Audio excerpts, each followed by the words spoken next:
Hello, everyone, and welcome to the Golden Goose League of Legends Tournament 2024. Here we are. We're about to get started. Whew, how excited are you, Karthik? I am amazingly excited. We got Can some crazy players here, some crazy cosplayers here, too, and we'll just get straight into it. Let's go into the team draft to figure out who's going to be playing with who. Yeah, I'm really excited for this. I mean, not only do we have Oh, I think I should be quiet.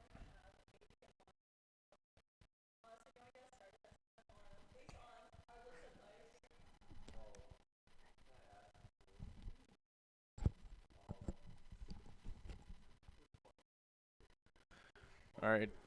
All right, so it looks like Quatch is going to be the first pick here. And it looks like Quatch is a flex player, so we've got lots of draft potential already. All Yep. right, so that's the first pick for Team 1. That's Quatch. Now, Quatch Daddy heading over to Team 1. are we allowed to say that on stream? That's his gamer tag. Oh, okay. For those unfamiliar with Quatch, Quatch is a Waterloo Warriors Esports veteran, coach, player. But it looks like Aphelios has been picked Yeah, for he Team may have 2. gone a player, but they got Aphelios on their team. So I think they know what they want to ban in this draft coming up. Yeah, as looks like the third player has been picked. Yep, it is a snake draft, so they've got Aphelios and Waterquake on their team. So it's going to be coming over back to Team 1 now. Yeah. They've got Quatch as their first pick so far. I mean, for those of you that haven't, for those of you that don't know, Quatch does analysis online as a YouTube personality. So I think Quatch is going to be bringing some draft knowledge to this tournament. Yeah, they're really deliberating over here. But yeah, using that game knowledge, getting some spicy drafts in, maybe some IGLing in game, and maybe can lead them to victory here. Sounds like SSM is looking for an AD carry player. Seems to be some hesitance in the room. On standby, we do have Luigi Mash, who is going to be standing in at this tournament today. Now, Luigi Mash is a renowned mid lane player. I personally have played with Luigi Mash. Yeah, I've been told that Faker learned his Orianna from Luigi Mash back in the day when Yes. he took his trips to Korea to coach T1. In fact, I've heard from certain sources that Luigi Mash was once obsessed with Aurelion Sol and put in plenty of hours pre-rework. Yeah, they're really coming into meta here, these picks. So we'll see if he does end up getting picked up here. Yeah, this draft is looking real tense. We're all staring at this spreadsheet. Yeah. I would not know because I study English, but you're speaking my language, which is English. All right, the pick is here. It's going to be Snipe and Ty going over to Team 1 here, the second pick being taken. Yeah, these teams are looking to be pretty stacked. I mean, for those of you that can't see the spreadsheet, the ranks that we are covering in this tournament are truly vast. You know, there's we've got grandmasters, we've got silver players. We've got Aphelios breaking it down. And that Look at him means go. that we are going to get some spicy games. So I hope that everyone that is watching the stream right now is as excited as I am for how these games are going to pan out as Luigi Mash gets picked up back with the boys, Quatch and Luigi Mash back together again. Let's see if they're going to soar to amazing, astounding heights, or if, like Icarus, they will get too close to the sun, potentially crash and burn as the other team is going to pick up their last player, Lefty. Yep. And that's going to be the players getting picked up here. The teams being consolidated. And, yeah, here we go. Caitlyn going to be giving them the instructions here, about to get into game, going to get into the lobbies and battle it out on the Rift. Karthik, I am so excited, not only because we get to watch some League of Legends. You know me, I love League of Legends. But we also get to potentially see Smolder. Oh, boy, yeah. I'm so excited for Smolder. Imagine that you are a casual ADC player and you've been getting griefed the entire game. You know, your team is behind. But then you reach this break point. It's called 225 stacks, and all of a sudden you start executing the enemies. And look at the players behind us, by the way. Look at them. Oh, yeah, they're heading over to those PCs. They are ready. But imagine that you hit that break point, and all of a sudden you win the game.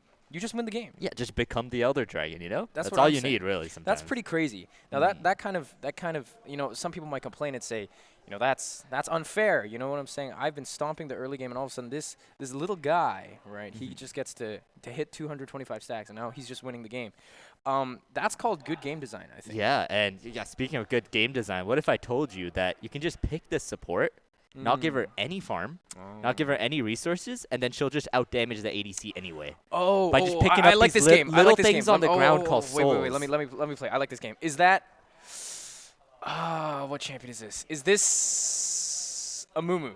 Nah, not Amumu. Man. Female champion, Lucian's wife. Doesn't get played with Lucian much. He honestly just Thresh. plays with everyone else. Lucian's second wife.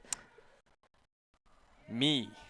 You wish. Okay. I'm stumped. Tell me, Karthik. Who is Yeah, it? it's gonna be the Senna that's been Oh, the the Senna, answer of course, for of most course. people into Senna the Tom Smolder and Pro Kench. play. Oh, Senna Yes. Tom Kench, Senna Nautilus, Senna Wukong, Senna wow. Cho'Gath, Senna Ornn we've seen being played. So many different characters. You can play whatever you want with it.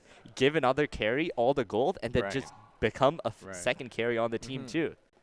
I mean, speaking of Ornn, let's play a fun pop quiz, all right? All right, just as the teams are getting ready, Yeah. I'm going to test my co-caster Karthik's knowledge, because Karthik here, for those of you who don't know on the stream, Karthik is the color analyst. He's the brains behind the machine. I am just your humble play-by-play caster. Excuse me, and I can't even speak properly. I just stare at the screen and yell.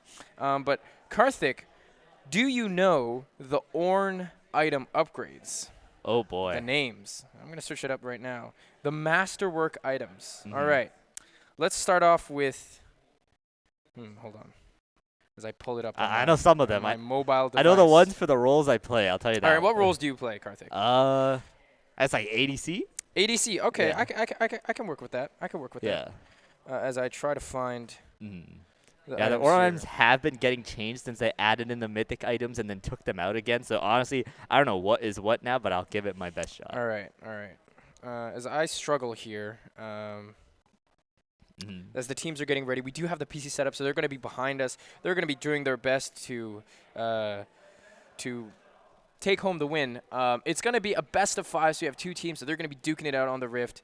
And we hope, obviously, that we're going to get an amazing, amazing 5-game series, as we like to see here, as always. As this Wikipedia is just the most awful UI experience I've ever seen in my life. You know, that's the kind of quality content that Riot likes to produce in their info sites, you know. You would think that, yeah, I want to see what the Ornn item is. Maybe I want to go into the client and check it out. Yeah, good luck with that, buddy. I'm very confused. Yeah, but yeah, back into that series, we've got whatever. the draft pick that's going to be started soon. We're going to see what bans and what picks end up coming about. And, you know, one of them literally did pick Aphelios. So maybe we're going to see that banned out. But he's not in the best state right now, so maybe something you leave up. Maybe ban out that Elder Dragon, baby. Or a Senna that can be played with a million things and still perform. A lot of options here. I'm looking for spicy picks, you know. I would love if someone, you know, gave Skarner his last hurrah before the rework eventually comes out. It's coming out soon. It's not happening. One can hope.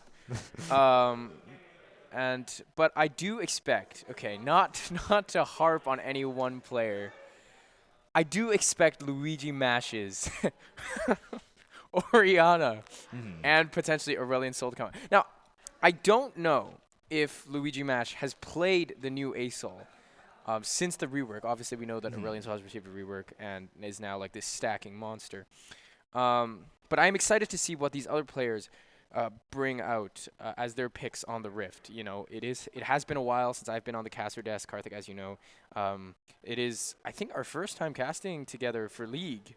Yeah, I thought maybe it is. So it's been a while, maybe sometime back in the days of Young Chauvin and Karthik, but yeah, we'll be taking it on today. And yeah, we know we had a little interview with Luigi Mash before the stream started, and he is quote unquote washed and hasn't played in 2 months. So we'll have to see if he has played the new Aurelion, so has gone the steps in with him or not. Yeah, well, I've been playing League for 7 years and I'm still gold. So let's see what 2 months does. I mean, if I stopped playing League for 2 months, I think I would still have it. I have hands. Yeah, it's like riding a bike again, right? Yeah. Maybe. Yeah. I personally think that what will be interesting to see is that how the rank. I'm not going to call them disparities, right? Because you know, the difference between a silver player and a grandmaster, it's not that big of a deal. It's Honestly. it's it's pretty big of a deal. It's not that big of a I deal. feel because like if you have a think of it this way. grandmaster facing a golden lane, that lane is over. Yeah, but confidence is key, right? Like, and if you have confidence and you have, your other teammates, supporting you, like a big thing that people don't, I think, realize about League is that it takes a lot of mental, energy to like look at the mini map, think about what the right macro play is. But when you have, those higher, higher is relative, right? Those higher ranked players on your team doing that thinking for you, right, then a lot of that mental capacity goes away. And you know what you can focus on? You can focus on hands. And all That's of a true. sudden, if you're that silver player and, you've got your other teammates calling the shots and saying, you know what, I'm going to make that support rotate up top. I'm going to drop a wave bot. I think bot lane should hang by the turret, play safe for a bit. I'm going to make a play top.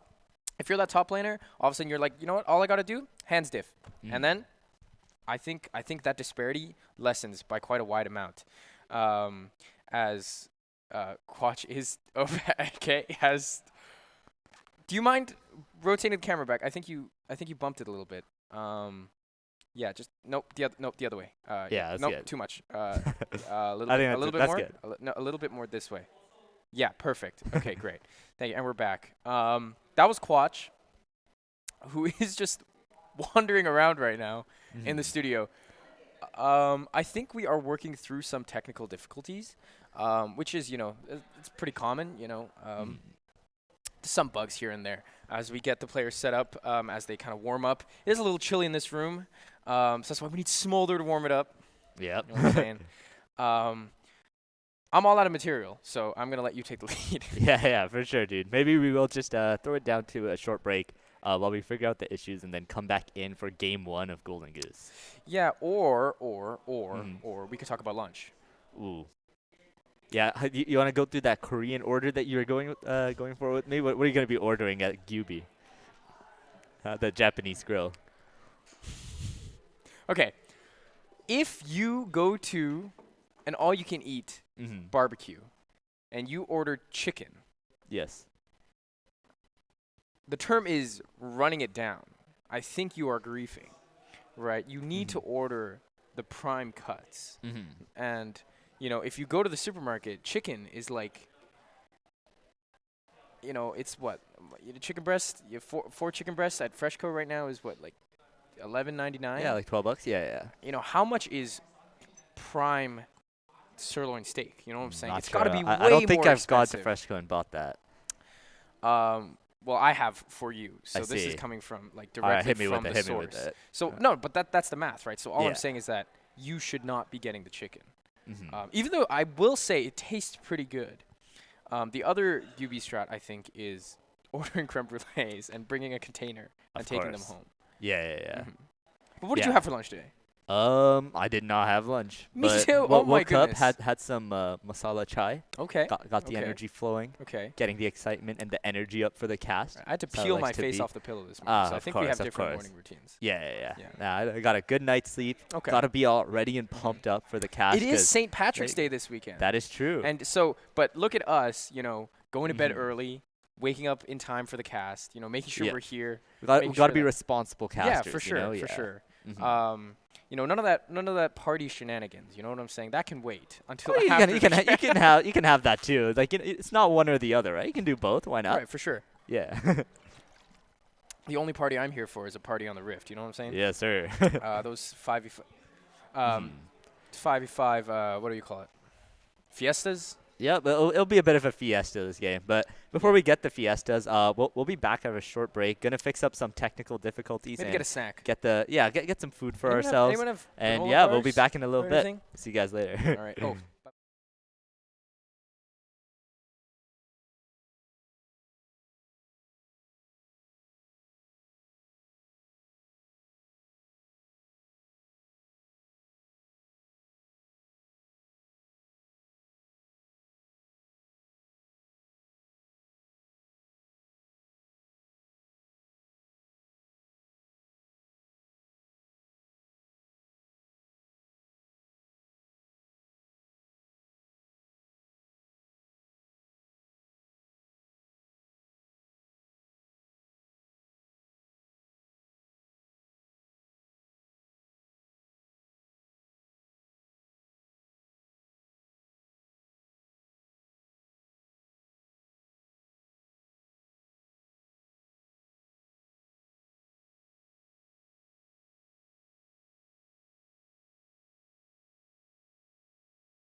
All right, hello everyone. Welcome back to Golden Goose 2024 League of Legends.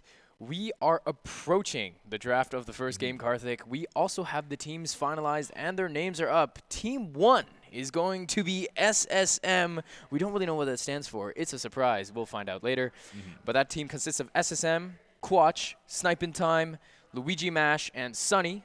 And Team 2 is going to be Team Gold, very creative name, repping the Waterloo Yes, color. sir. And that team is going to be consisting of AJB, UW Scrim, Waterquake, Tri4, and Lefty. So those are our teams for today in this best of 5. Looking forward to them having good match on the Rift as we prep for draft. Again, what are you looking forward to, Karthik, in this draft? Maybe some meta staples or maybe something more exciting? Yeah, it's going to be really interesting. As you guys know, this was just a team draft, so everyone just picking people that they want to play with. So we'll see who can develop that quick chemistry and who can kind of just carry games, right? Because these aren't teams that have played with each other too much. Right. So it really might just come down to those individual moments where, like, oh, you got like a Masters player playing against a Gold player in a lane and just absolutely dominating them and taking over the game. So we'll see if like some of those like carry champions are being picked out by the people that are higher ranks in the teams, Right. and we'll see what roles they end up going. You know, some roles obviously have a lot more carry potential than the others. Right. I mean, for some reason, whenever I play with my 5 stacks, they make me play jungle, and I always tell them that's a bad idea. But they send me there anyways. So Hey, jungle can carry, man. You can. There's lots of carry potential there too. You know. right, but I like playing Ramus. I see. Yeah. So how's that for you? You know, Ramus is an idea. If you see a lot of AD, some marksman on the other team, Right. like a Graves Right. jungle, Full some AP? things like that. Yeah, Magic Missile Ramus is a build. I've seen it before. Full I'm- movement speed. I won't speak to the success of it, but I have seen it before. Well, you've never yeah. seen me play. That's so, true. That's true. I'm, as the gamers say, built a little bit Mhm. differently. We are approaching draft very soon. Mhm. It is going to be tournament-style draft, so we can expect plenty of bans and hopefully some unique flex picks. I'm looking forward to it. But honestly, Karthik, all I'm really hoping for is some amazing games that take us to the very limit and have some amazing fights so that I can yell at the screen and probably make a lot of noise. Yeah, for sure. And yeah, we talked a little bit about some of the characters, the Smolder, the Senna coming in, but Right. both of those characters, they want to just chill in lane, get the stack scale up into the late Let's game. get Samira out here, you know? Yeah, Let's you know, get Darius in the Samira, top and lane. one that I really like in the meta is actually Varus right now. You can go lethality, you can go on hit, Right. a lot of different builds. You can kind of just blind pick into all of them, and you Okay. have that early lane prio to just bully all those Senna and Smolder lanes. Right.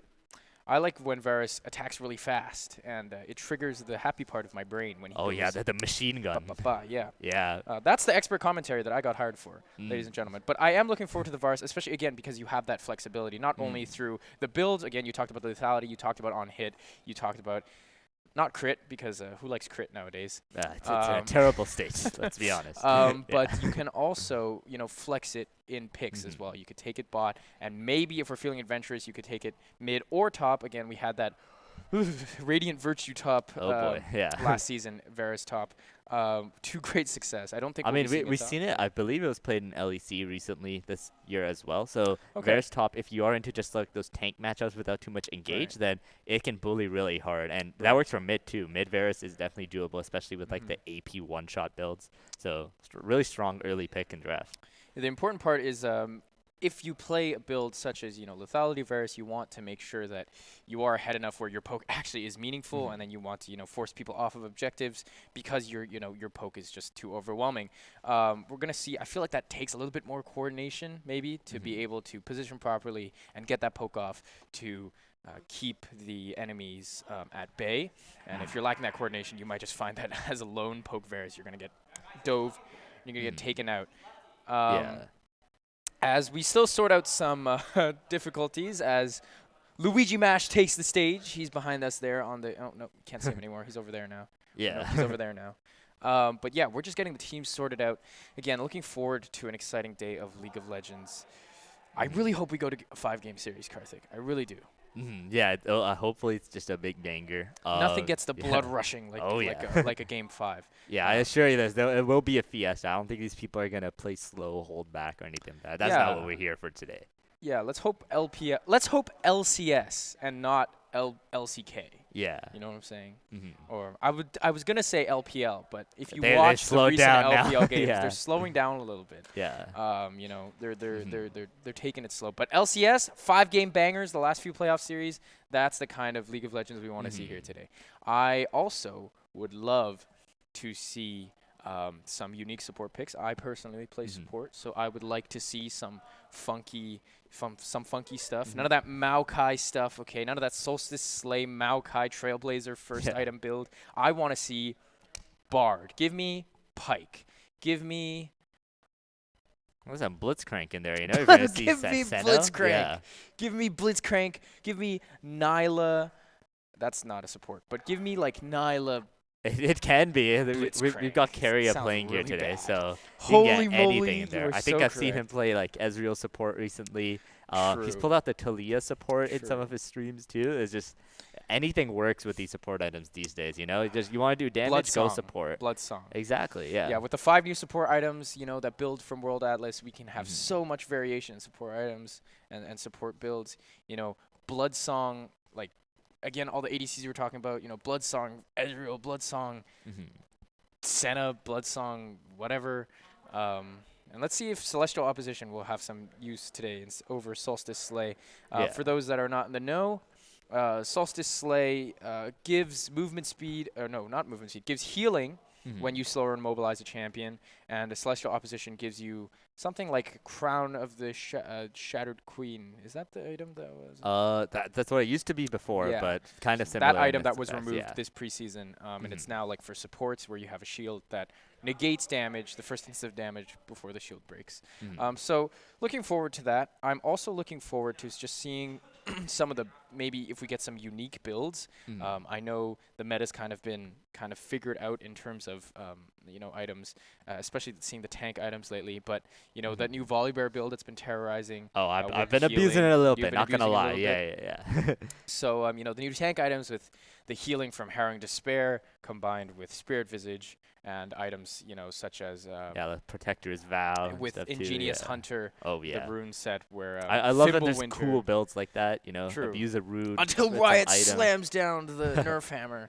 and then we go back to Kainic Rookern Hmm. and Sunfire and you know all the other good stuff. Hmm. I really enjoyed lately. I don't know about you, but I've been enjoying playing a lot of um, top lane Tom Kench. Yeah. Hey, I wouldn't laugh at it too much. They The unbenched dude, him. You know, yeah. they brought him back. He They did have some unbenched the nerfs in the Kench. top lane, I believe, but you can still kind of make it work. Just be like the bruiser that he is. Build up Right. the tank. And yeah, honestly, if you have a jungler with some CC, your dash can actually hit people. True. It's pretty True. good. But yeah, like top lane really is just a different story this year I with love the top grubs lane. coming in. The Grubs. Yeah. What are we Like gonna call them today, Karthik? we'll make some names up all right, but All right.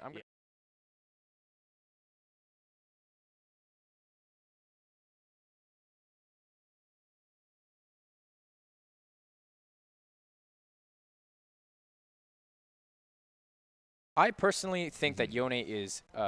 Everyone's been complaining, obviously, about Yone being peak champion design, where miss all your abilities and just auto attack people to death. But hey, Ramus. Yeah. I mean, Team Gold knows what they're after, you know, the Senna, the Smolder.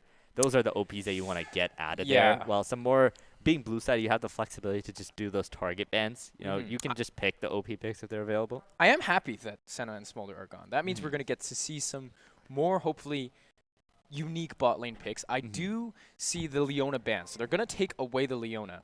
Not exactly a super meta staple, but in an overwhelming, you know, bot lane matchup where, you know, you're pushed to counter pick Ooh. and the Leona comes out, it can be really difficult to deal with the heavy CC, obviously. But the Yeah. Karma pick coming out, I know you Karma had is a big reaction there for that Karma, one. I think, is the best mid laner right now. Okay, With the with Malignance the build, Malignance, yeah. she is just so overpowered in the lane fire that she can get, Mhm. and she honestly just does so much damage, so much cooldown reduction. Lots of but utility too. Syndra Not a Nocturne, one-trick you know, pony. Karma someone who doesn't have any dash or anything to get Right. away, so Nocturne Right. can get onto them. Syndra, you have the range advantage while still having some kill setup with the QE combo. Right. So I like the picks coming out of Team Gold here.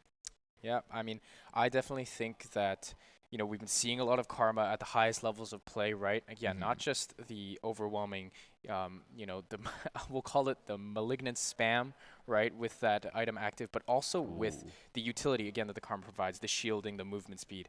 But Belveth gonna get locked in for SSM. Yeah, that's a very interesting build or draft, and I like it a lot with the Karma. Karma gives you that early lane prio, and Belveth really just wants to fight, wants to get her stacks going, wants to Right. get the grubs, the herald, and Mm-hmm. Karma allows you to do that, right? And Right. this is something that can actually battle the Nocturne. There's not a lot of jungles who can actually just fight it out with the Nocturne, but Belveth is one of them. Right. We're going to see what the third pick is for SSM. It does, you know, revealing the Nocturne early, it does commit you to kind of this engage Mhm. all-in kind of pick style comp, and we are going to see how they round it out. Syndra, obviously, great follow-up, long-range stun with the Scatter of the Week, Mhm. right, when that Nocturne engage. We are going to see the Nico locked in for SSM, though, Yeah. and now we have insane flex potential on the board for SSM already. Yeah, it's actually interesting that they revealed the Nico this Mm-hmm. early. I feel like they could have kept the Karma Flex up for a bit more, but they're really just piling up on that early game aggression. Maybe it'll be the Karma support, the Nico mid, but yeah, the Alistar here. If it is the Karma support, maybe they're just trying to hard engage onto them. But honestly, if SSM plays it right, Alistar is not gonna have a good time this game. Yeah, I think Alistar is actually an interesting last pick to round it off because, again, we're committing to that kind of roaming. You know, I think mid lane for Karma, Mhm. if this Karma is in the mid lane, is going to be having maybe not a hard time. Obviously, again, you talked about the lane priority, the push, but when that support roam timer comes up and that Nocturne hits 6, it is going to be party time in the mid lane, Yeah. I'm afraid. And again, with that long range setup from Syndra, that Karma is going to have to be very, very careful as we head to the second round of bans. hmm Yeah, going to the second round of bans, ADC still need to be picked up here. So Mm-hmm. getting the second tier of ADCs out of there right now. The Ezreal's gone. We talked about the Varus, the Zeri getting some buffs recently. She's going to be a lot more stronger. To good to see that getting out of there. Yeah, we're getting all of the meta staple ADCs hmm out of here, so we're gonna see some I'm crazy glad it's stuff. like Ezreal and Zeri getting out. These are True, some of the boring scale up to later kind of stuff. true. Yeah, I'm happy Or they're we not see some banning of out that like. Zeri,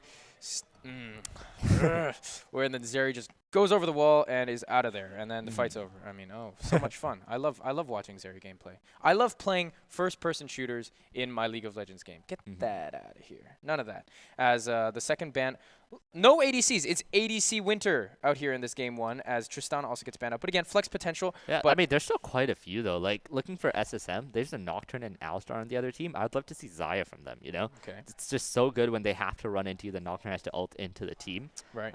And on the other side, like the Varus we spoke about, the Jinx maybe to get some more scaling, or like Mhm. Lucian if you want to go aggressive. That's been a really popular pick too.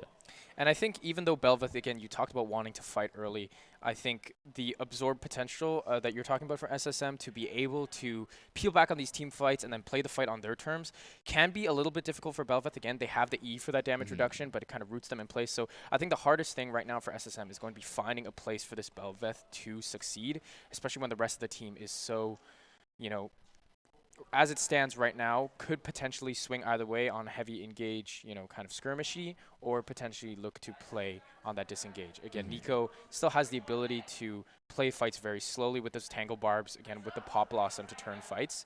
As the final ban comes out, it is going to be the Yeah. Olaf. Yeah, and I believe Team Gold did pick the Kaisa as their pick going into it. Didn't end up locking it in, but that's what they're going for. And I like it with the Alistar. You can get a lot of the plasma stacks really easily, Right. and it kind of facilitates that dive comp that they're running with Hmm. the Nocturne and the Alistar so far. Yeah, for sure. Kaisa sending it right to Oh, the the back. Ornn. Oh my It's goodness. here. So Yep. surely this is top lane Yeah, Ornn? it is top lane Ornn. It's just such a staple pick and comp, right? Right. You have some decent push in the early game. You scale up so well. Mhm. You give better items to your team. Like, what more could you ask for from a top laner? Right, for sure. And again, when you hit those Ornn items, when you get those masterwork upgrades, Mm. this. Oh, Mm. okay, that's the Nyla. And laughter erupts in the studio as the teams definitely seem to be having fun with their draft picks. But the Nyla comes out. We were talking about unique Yeah. ADCs, and Nyla is definitely one of them. Yeah, I mean, into the Alistar, that's a brave pick. You can use your lane prio, you can look for a lot of these fights, but you have to be careful not to get locked down, or else it's just game over for you. Something interesting about Nyla, though, is that with the W, we talk about Nyla as being as a pseudo counter to Blitzcrank because once that hook comes in, the Power Fist cannot activate when Nyla activates that W that prevents auto attacks from that, intangibility. As the Mordekaiser is getting hovered, and Mordekaiser kind of a not to Oh, it's say getting is a picked, face yeah. role champion, but a champion that can, in the right matchups, just absolutely dominate the lane phase. Yeah, and that's going to be the draft here. I think Mordekaiser's good into the Ornn. It can scale up and it can be a menace in those team fights, especially if you're able to just ult the Bel'Veth or the Nico or Mm-hmm. the Neela when they Mm-hmm. engage in there. You can just get that free 1v1, get some free stats, and come out stronger for the fight. Yeah, as it does seem to be a missing pick from the side of Team Gold. Not exactly sure what Oh, it that's was going the to get Kai'Sa. filled with. Okay, it is the Yeah. Kaisa. So okay, hmm so that means that yeah, definitely looking like the Mordekaiser. If they can take away like a key carry from the side of SSM with the ultimate, that rest of that comp is just going to dive on whatever poor carry is left alone and Yeah. just wipe them out instantly. Yeah, exactly. So going into this game, who do you see winning out here? I think it definitely depends on how well, especially we talked about the Karma, we talked hmm about the Ornn. The Ornn wants to scale to the late game. The Nyla does have a very strong mid game break point, hmm with those 2 item spikes. And with the Karma able to carry them through the early game, can SSM get to the late game before that Team Gold hits that stronger, much stronger mid game spike? That Syndra, that Nocturne, spiking really hard on like, 2 items, even 1 item, with those ultimate timers, with the Kaisa.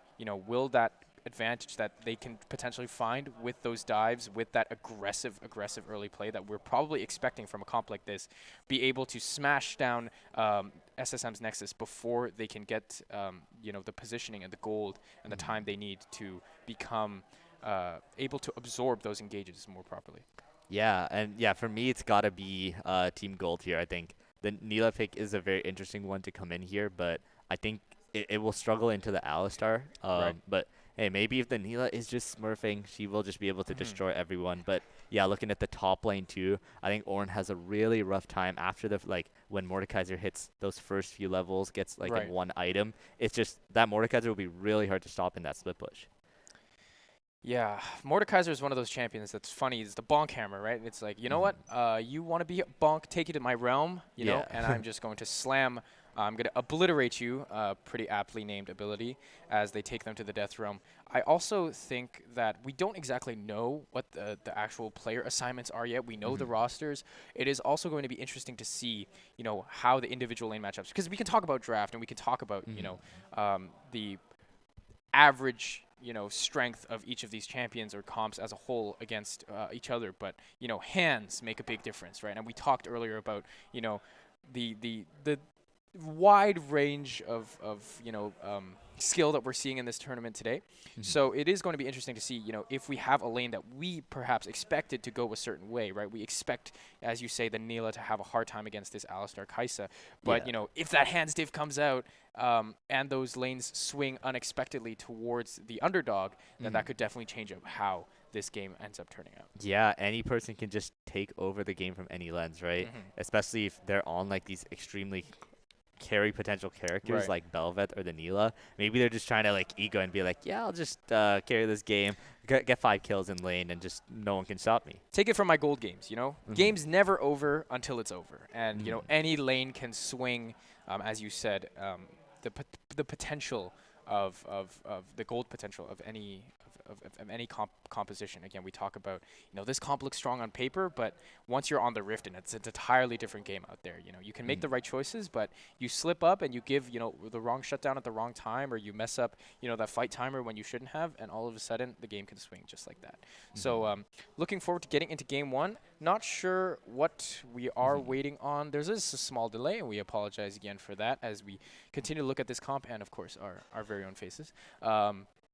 I do want to see how these trends continue, especially for like the pick and ban trends. ADC heavy bans on Team Gold, so potentially like they feel like the AD. The bot lane needs a little bit of help, or they just don't want to see any of these picks in the Yeah. game.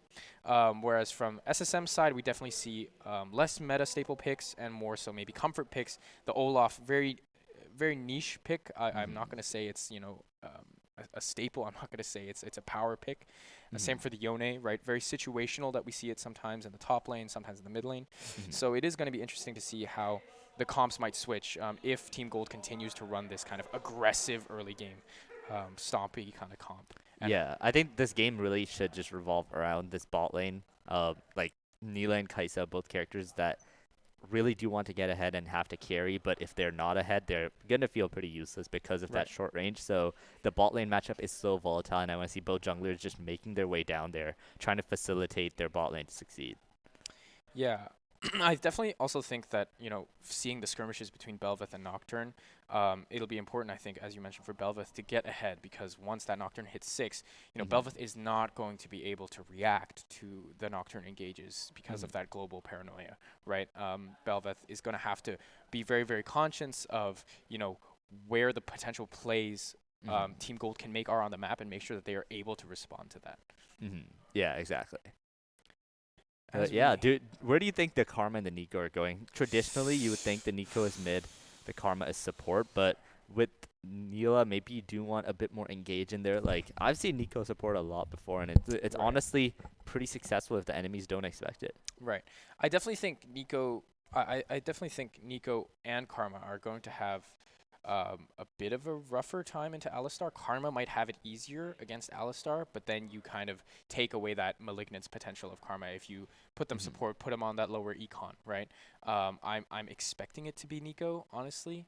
Because of just the sheer value of Pop Blossom, doesn't really need items, and that Shape Splitter engage that we've seen countless times in higher levels of play is just so valuable on its own that I would expect the Karma to be working off of that strong item combination with Malignance. But who knows? Maybe we'll see Orange support and they'll send Karma top, and then we'll just sit here with melons on our faces. That's how it goes. Yeah, pretty much. But yeah, I think like Karma being on a solo lane was just going to be so much more important to get that For sure. OP Karma build that you see in solo For queue sure, all the for time sure. going. Look at this cute Poro on the screen, ladies and Yeah. gentlemen. Look at that Poro. Shout out to our amazing artists that have been designing, working hard to creating all of these amazing graphics. Look at that Poro. Look how happy he is to have that crown. And one of these teams here today is going to be just like this Poro as they take home the excuse me, as they take home the victory here today. But this is only game 1. We have hopefully plenty more games ahead of us as we are going to, oh, there we go, just like that, head into game 1 of SSM versus Team Gold here at Golden Goose 2024. Golden Goose has officially begun with its first game here as we see both teams going into game here. Maybe 5-stack coming in from SSM while Gold actually looking for 5-stack invade here. They do spot out Luigi some Mash! Luigi Luigi doesn't Mash! see them. Oh, no! the pulverize gets ignited, He's gone. cannot even flash. That is going to be first blood going over to HAB. As, Gold just runs out straight to the top side mid-river, and they're going to take down Luigi Mash. That was pretty quick. Yeah, they didn't expect the invade coming in right away, and Luigi Mash walking into the bush, pretty confident in himself, ends up going down. And it is the Karma mid. That's what we like to see. I like the Nika support here, honestly. I really think it's a very underrated support pick that we got to see more often. Yeah, I think there is a lot you can play around with the Nico, especially in the Alistar matchup, right? That Shape Splitter can allow for so many tricky, vision plays. It does provide a lot of safety in the engage if you are able to, cast that brief moment of invisibility for yourself. I think the bigger thing will be, again, with it's this 2 Belvets there, that's exactly what you can do. What am I seeing on my screen? But with Clutch on the Neela, again, with the trample from the Alistar, that empowered auto to stun, with proper slipstream timing, that auto attack, it is an empowered auto attack. It's going to get dodged by the Neela. Right, so there's 2 Neelas now on the way to bot lane, bouncing in tandem. Look at that synchronicity. And they're waiting in the bush. But yeah, Team Gold is waiting. They're going to reveal themselves, get that first auto, but ooh, big Tangle Barbs action. This could be a good trade for SSM as Quatch is going to get the empowered Q onto UW Scrim. Yeah, and in that level 1, Alistar is actually quite weak because he doesn't have that combo. So I want to see Quatch and SSM getting aggressive here early, trying to play for the level 2. We'll see if they can get it. While looking back on the junglers, they seem to be clearing towards the opposite side. And not much action going to happen, but we said the junglers got to go towards the bot lane, right? But it looks like only one of them is going there so far. Yeah, it's going to be a top side to bot clear for Waterquake. So that means that depending on, the wave state, we could potentially see some very early aggression against from the side of Team Gold, especially again with the Alistar, with that headbutt pulverize combo, that very, very common combo. Everyone should be able to do that combo. And then when that Alistar hits 6, not only that, we talk about the unbreakable will, right? To be able to tower dive with this Nocturne. We are assuming that these players are going to be able to bring up that level of coordination and play. We talked about, they are, they've just met, they just started playing today, but who knows, maybe they'll be able to pull it together. And this 3-man dive with the Nocturne, Kai'Sa, and Alistar does look quite scary. Yeah, exactly. But no wave really being stacked here, so just going to be a chill little clear. It's actually weird that the Nocturne didn't take the Krugs, but he's actually going to be hovering towards the bot lane. Maybe going to try and slip around the tri-bush, but just putting down the ward, making sure that his bot lane is all nice and safe before heading over to the Scuttle Crag. Yeah, the wave is stacking now in the bot lane. It's going to slowly push towards UW Gold.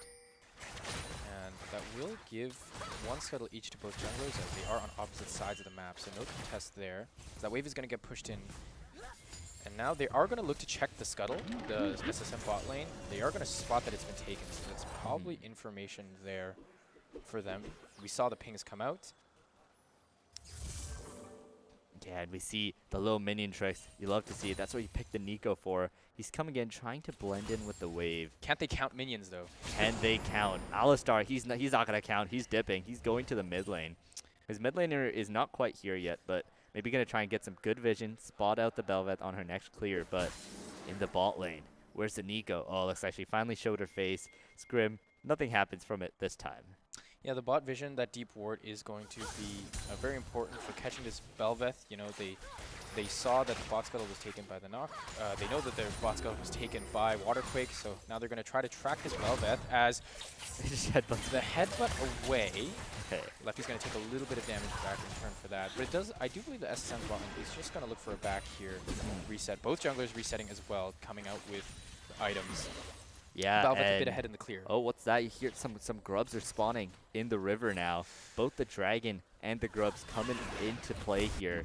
This is where the jungles, they got to make a little bit of a choice, right? Are you going to go for the first dragon? Are you going to go for the grubs? And looking at the priorities in the lane, right? Mordekaiser is just going to have prio top for most of the time. And so is Kai'Sa Alistar right now. So it's really up to Waterquake to see which one he prefers. Yeah, the CS lead is going to start building for Triforce. I mean, sniping time as the Ornn. Not much you can do against Mordekaiser, especially once you hit that level 6. Now, we could potentially see some special Ornn trickery with the Bellows Breath Unstoppable to cancel the Mordekaiser ult. That would be pretty cool to see. But this ward is going to spot Sunny as he makes his way through the Raptors. We're going to see the he's going for the dragon because he saw Mordekaiser going towards the grub, so he thinks Nocturne is on it while he's not. But he's actually in a very fishy situation for himself here. We'll see if he gets caught out here. This could prove to be a disaster. Could be dangerous. They have spotted him. Here comes Scrim. That's the Acathean Rain for a bit of poke, but the Alistar is not in range for the combo. But that is going to spot both junglers. Going to be doing a little bit of that Spider-Man meme. So they both know they're on the bot side of the map. That means Grubs is clear for now. As Waterquake's going to make his way through mid and probably start up on those grubs, seeing as the bot lane is pushed against his team in the bot side. So that means that he's not going to have great Dragon Prio. And again, even though this Alistar engage is quite strong, this Neela with that Slipstream, I'm pretty sure that, with the shared EXP as well from the Nyla passive, right, that Endless Joy, the level advantage is always going to be on the side of SSM. And with that ranged matchup, if you can play and bait the engage properly, it's going to be so hard for this Alistar to actually find a meaningful engage that can provide enough damage to threaten, the SSM bot lane. Meanwhile, this Mordekaiser, it's quite low. Yeah, he's actually, I believe, Ornn just back, so he was able to just pull him a little bit. But right now, they've actually lost the priority on this top lane, so it's going to be Bel'Veth looking to take the grubs if she wants, but these junglers aren't too interested in it so far. I think she's heading back over to it now, so it's going to be the grubs going over. And usually, people do prefer that first grubs over the dragon, so Bel'Veth's going to be happy that she can get it, being the champion that she is. You want to get those passive stacks going too. Yeah, for sure. Bel'Veth is definitely going to like those Void creatures. Void creature takes Void creature, obviously Bel'Veth, the Empress of the Void, is going to take away those 3 grubbies, as the Ornn is going to provide a little bit of assist, and that means the trade is going to go to the Drake for gold. Now, what I am worried about potentially is that if Team Gold gets that stronger mid-game spike that we've been talking about, where they, with their ultimate combos and their stronger mid-game, power spike, if they start stacking dragons now, is SSM going to have enough time to get the items they need to contest, right, before it gets too late and Gold puts I them mean, on honestly, I think SM is stronger than UW Gold in the early game, so they should be able to contest whatever they want. I think they just prefer the grubs here. Like, Velvet had the chance to go to the dragon, but she instead looked for like some vision instead. Right. But yeah, in the end, it's going to be the dragon for grubs trade. I personally think that's more favorable for SSM, especially for Velvet. Getting those grubs are so essential, which means that Waterquake, when he had the ability to just take the grubs with all the prio in the lanes that he had, missing out on it, it might prove to be really crucial here. Yep, as there's a minion in my bush. Do you see that, Karthik? Yeah, he's sneaking around over there. I wonder what he's up to. Yeah, Certainly. hovering the Neela. Maybe he's going to see if Alistar goes in thinking the Nico isn't there and just going to catch him out. Yeah, I think what's crucial to see right now is that this Ornn is even, if not ahead, in the top lane. That could be very, very dangerous for Team Gold. I mean, you know, we talked about the Ornn having a difficult time in the top lane, but that was before, as you mentioned, he came back with some items, and now the Gold is ahead for the Ornn. I mean, if this Ornn is allowed to keep being ahead and keep pushing that lead, this Mordekaiser is not going to have a great time. Yeah, exactly. But in this game here so far, things are still pretty chill here. The minion is getting that ward down. But as you can see, Alistar really just doesn't get to play the game much because Nico has the E at a longer range. So really hard for Alistar to engage if he does not commit the flash or any of that.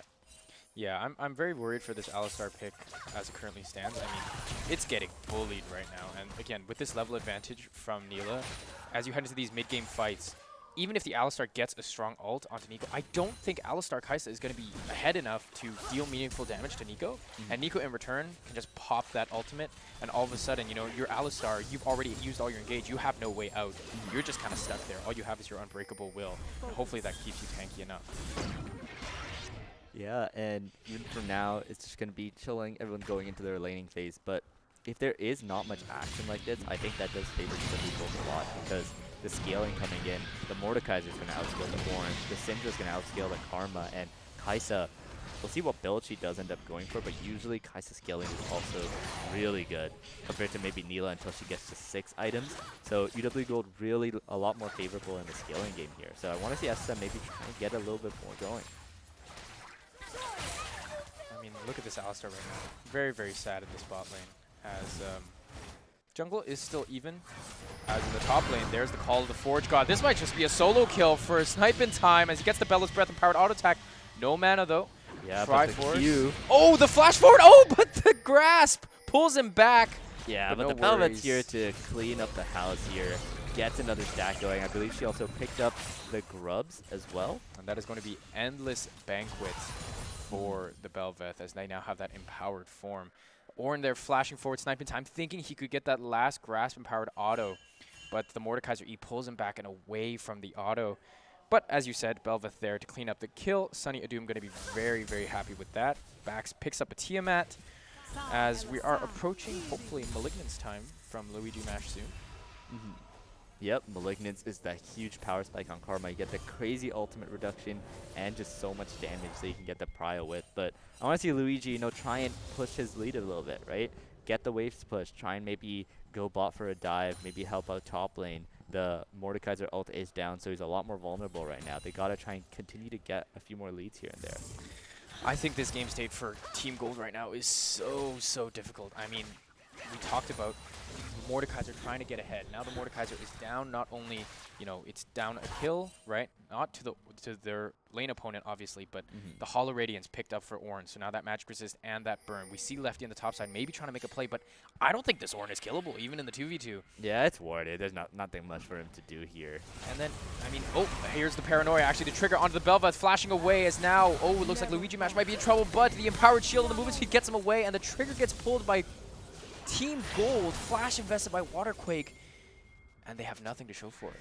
Yeah, but they got the important thing, which is just getting the Belveth low, getting the Karma low, which means they have to back out, so Nocturne going to be able to go over and pick up some of the Void Drop. Oh. As Scrim going in for the 1v1. Ghost popped. In, but he waits for the shield Ghost to for run Ghost. out. Whoa! Ooh, Whoa! good Whoa! flash Whoa! there. Whoa! Whoa! Whoa! But now SM on the flank. It's going to be the Nico Blossom coming in. Potch coming in, using in the Apotheosis. And Kai'Sa has nowhere to go. The cow is too little too late as Scrim ends up going down. was going on there. Both ADCs trading Ghost for Ghost, then Flash for Flash. Ooh. But, as the Unleashed Power almost takes down Luigi Mash, as he's going to be able to get out through the skin of his teeth. Man, that bot lane play, I'm thinking about it. Not worth for Edom to. I mean, he's trying to pull the trigger. He sees the game state slipping slightly away from his team, tries to go for the solo 1v1. But again, Neela, not only with, this the W to block those auto attacks, to dodge them, but also, great ulti. Takes the Ornn ult out of the equation, and now Triforce. He's going to pick up the Ornn kill, but here comes Bel'Veth. Knife in time, can he take them down? No Royal Maelstrom, but it's not enough. The damage reduction is not going to save you. That's a double kill for Triforce. And now this Mordekaiser is going to be happy in this lane as SSM going to try to look for something in the bot lane with that Tangle Barbs. But again, I'm slightly worried that Mordekaiser double kill does relieve the pressure a little bit, but this Kai'Sa being behind, this Neela going for that early Immortal Shield Bow, just negating that engage even harder from the side of the Alistar. I'm worried that in the 5v5 team fight, with the Ornn being decently ahead, before the double kill, these mid-game fights could be very, very difficult for gold. But they do secure the second Drake. That Drake stack is looking good for them, so they are ahead on that. As the Grubs are not going to get picked up by any other team. They only got 3.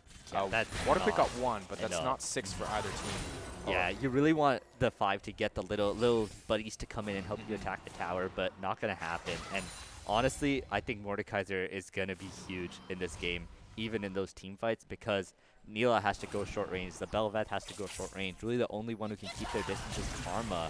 But other than the poke, unless they get some crazy ult combos up, it's not going to do much here. I think the Mordekaiser is going to be a really big pain to deal with if he doesn't try and, they got to get the bounty off him. They got to put him down a little bit, or he's going to be a menace in these team fights. Well, I actually don't think that SSM needs to be the one that's pulling the trigger here. I mean, if you look at the itemizations they've gone for highly defensive itemization. We see the Immortal Shield Bow from the Neela. We see the Celestial Opposition support item from the Neeko. So they're not looking to make these strong engages. They're not looking to push these fights on their own terms. They're waiting for Team Gold to pull the trigger, and they have the items to absorb that engage. Again, that Immortal Shield Bow to give the shielding and healing when low, and the Celestial Opposition for Neeko so that they can turn with that Pop Blossom and change the fights to be on their terms. And the Ornn, again, being ahead just advances that. Once we get these Ornn items on that Neela, even though, we like the Kai'Sa's, burst damage a lot more, I think this Neela is going to be such a threat. Yeah, we'll have to see if the Neela can perform. I personally think Kai'Sa is just a super busted ADC right now with the new tier Muramana, maybe Eclipse or AP build going right now. She is just such a big terror to deal with. But Waterquake, he's just picking up all these objectives. But Sunny, he has something to say as Luigi coming up. The top laner's duking it out, and Nocturne flips the switch. Paranoid takes it onto the Ornn, who is going to Searing Charge away. Triforce now stuck in this difficult position. 2 against 3 for now, but here comes AJB. Sunny Doom stuck in a difficult position, gets scattered. Here comes the call, the Forge God. Down goes the Syndra. As the Ornn cannot save him, the grasp just barely missed. And Snipe in time, Luigi Mash will just barely make it out with their lives. But Team Gold, they're finding a favorable fight, taking down Sunny Doom, who is slowly getting pushed further away from his own jungle, and as you said, from these jungle objectives by Waterquake. Yeah, that was a great play by Waterquake there. He ults on to the Ornn, just getting away from that 2v1 when both people were coming towards him, and gives enough time for AJ to come into the fight and clean up the house as they end up getting the Rift Herald too. This is huge that Bel'Veth isn't getting all these monster objectives for her passive, and the Banquet is looking pretty empty right now. Yeah, this Bel'Veth pick, we talked about it in the early game, it worried me a lot just because of how it sits in with the rest of the comp. I was worried that it wouldn't be able to work to its maximum effectiveness. It wants to fight really hard, but this comp from SSM just doesn't want to fight. And I mean, look at that. Alistar can only headbutt away to keep his tower from getting chipped down by this Neeko-Nyla combo. It's just so oppressive. I mean, Neeko, again, with that defensive support item, Neela now level 11, compared to this level 9 Alistar, right? And surely Neeko will be there at that level 11 benchmark as well, as they might look for potentially a play here, but the wave gets thinned out. Yep, and now things are going to be in a little bit of a lull state, waiting up for this next dragon to come up in 1.5 minutes. And if they were to fight, I assume it will be a 4v4 with the top laners staying up there. They do have the TP that they want to join, but I think now is the point where Nyla is so strong, they don't have the damage to burst her down. As Sunny going in, Triforce gets the ult down.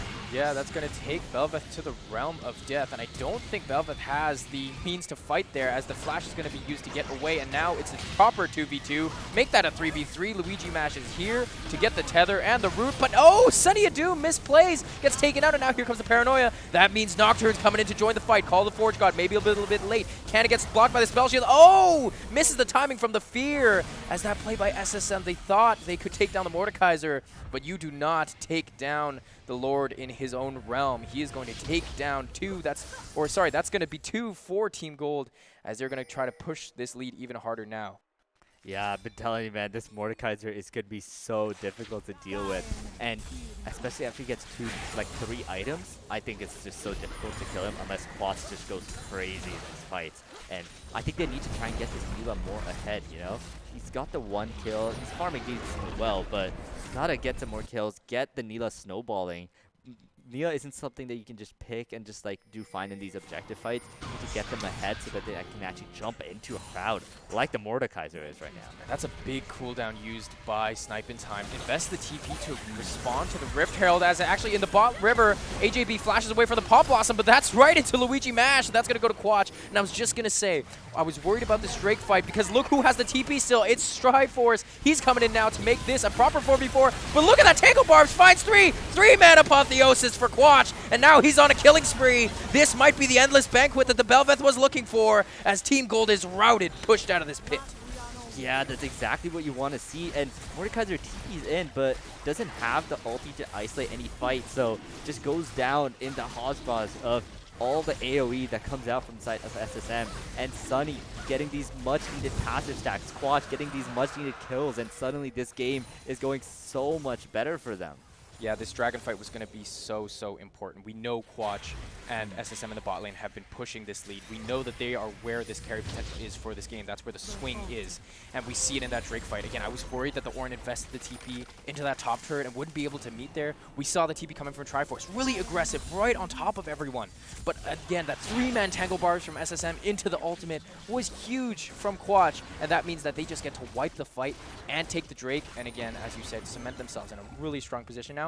I think this Alistar is not going to get to play the game for the rest of this game 1. Yeah, that Alistar pick is not very good here. Maybe he can try and combo the Neela when she does go in. That's got to be what he has to play for in these fights. But yeah, the Mordekaiser came into that fight 3-1-3, but was not able to get anything done. It's hard, he isn't like an Aatrox where you can just go into the thick of it. You do need to try and start off slow. The ult helps so much with that, but TPing in without the ult into the middle of the fight, he's just waiting for the Apotheosis, the Karma to just clean him up so easily. Yeah, I think this Bel'Veth is still going to have a really difficult time fitting into what SSM or how SSM wants to play this game right now.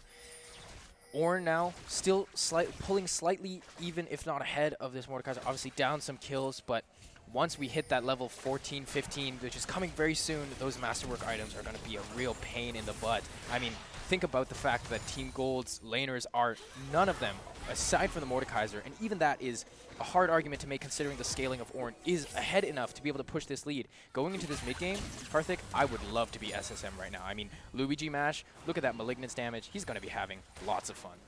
Oh yeah, for sure. His damage numbers will be off the charts here. As Neela, she's got the double lifesteal items, and you look on the other side, there's no healing reduction on that team. Oh, watch AJB though. To deal with. Potentially Scout of the Week. Nope, just steals the cannon away. She's so hard to hit. She's dashing around left and right, you know.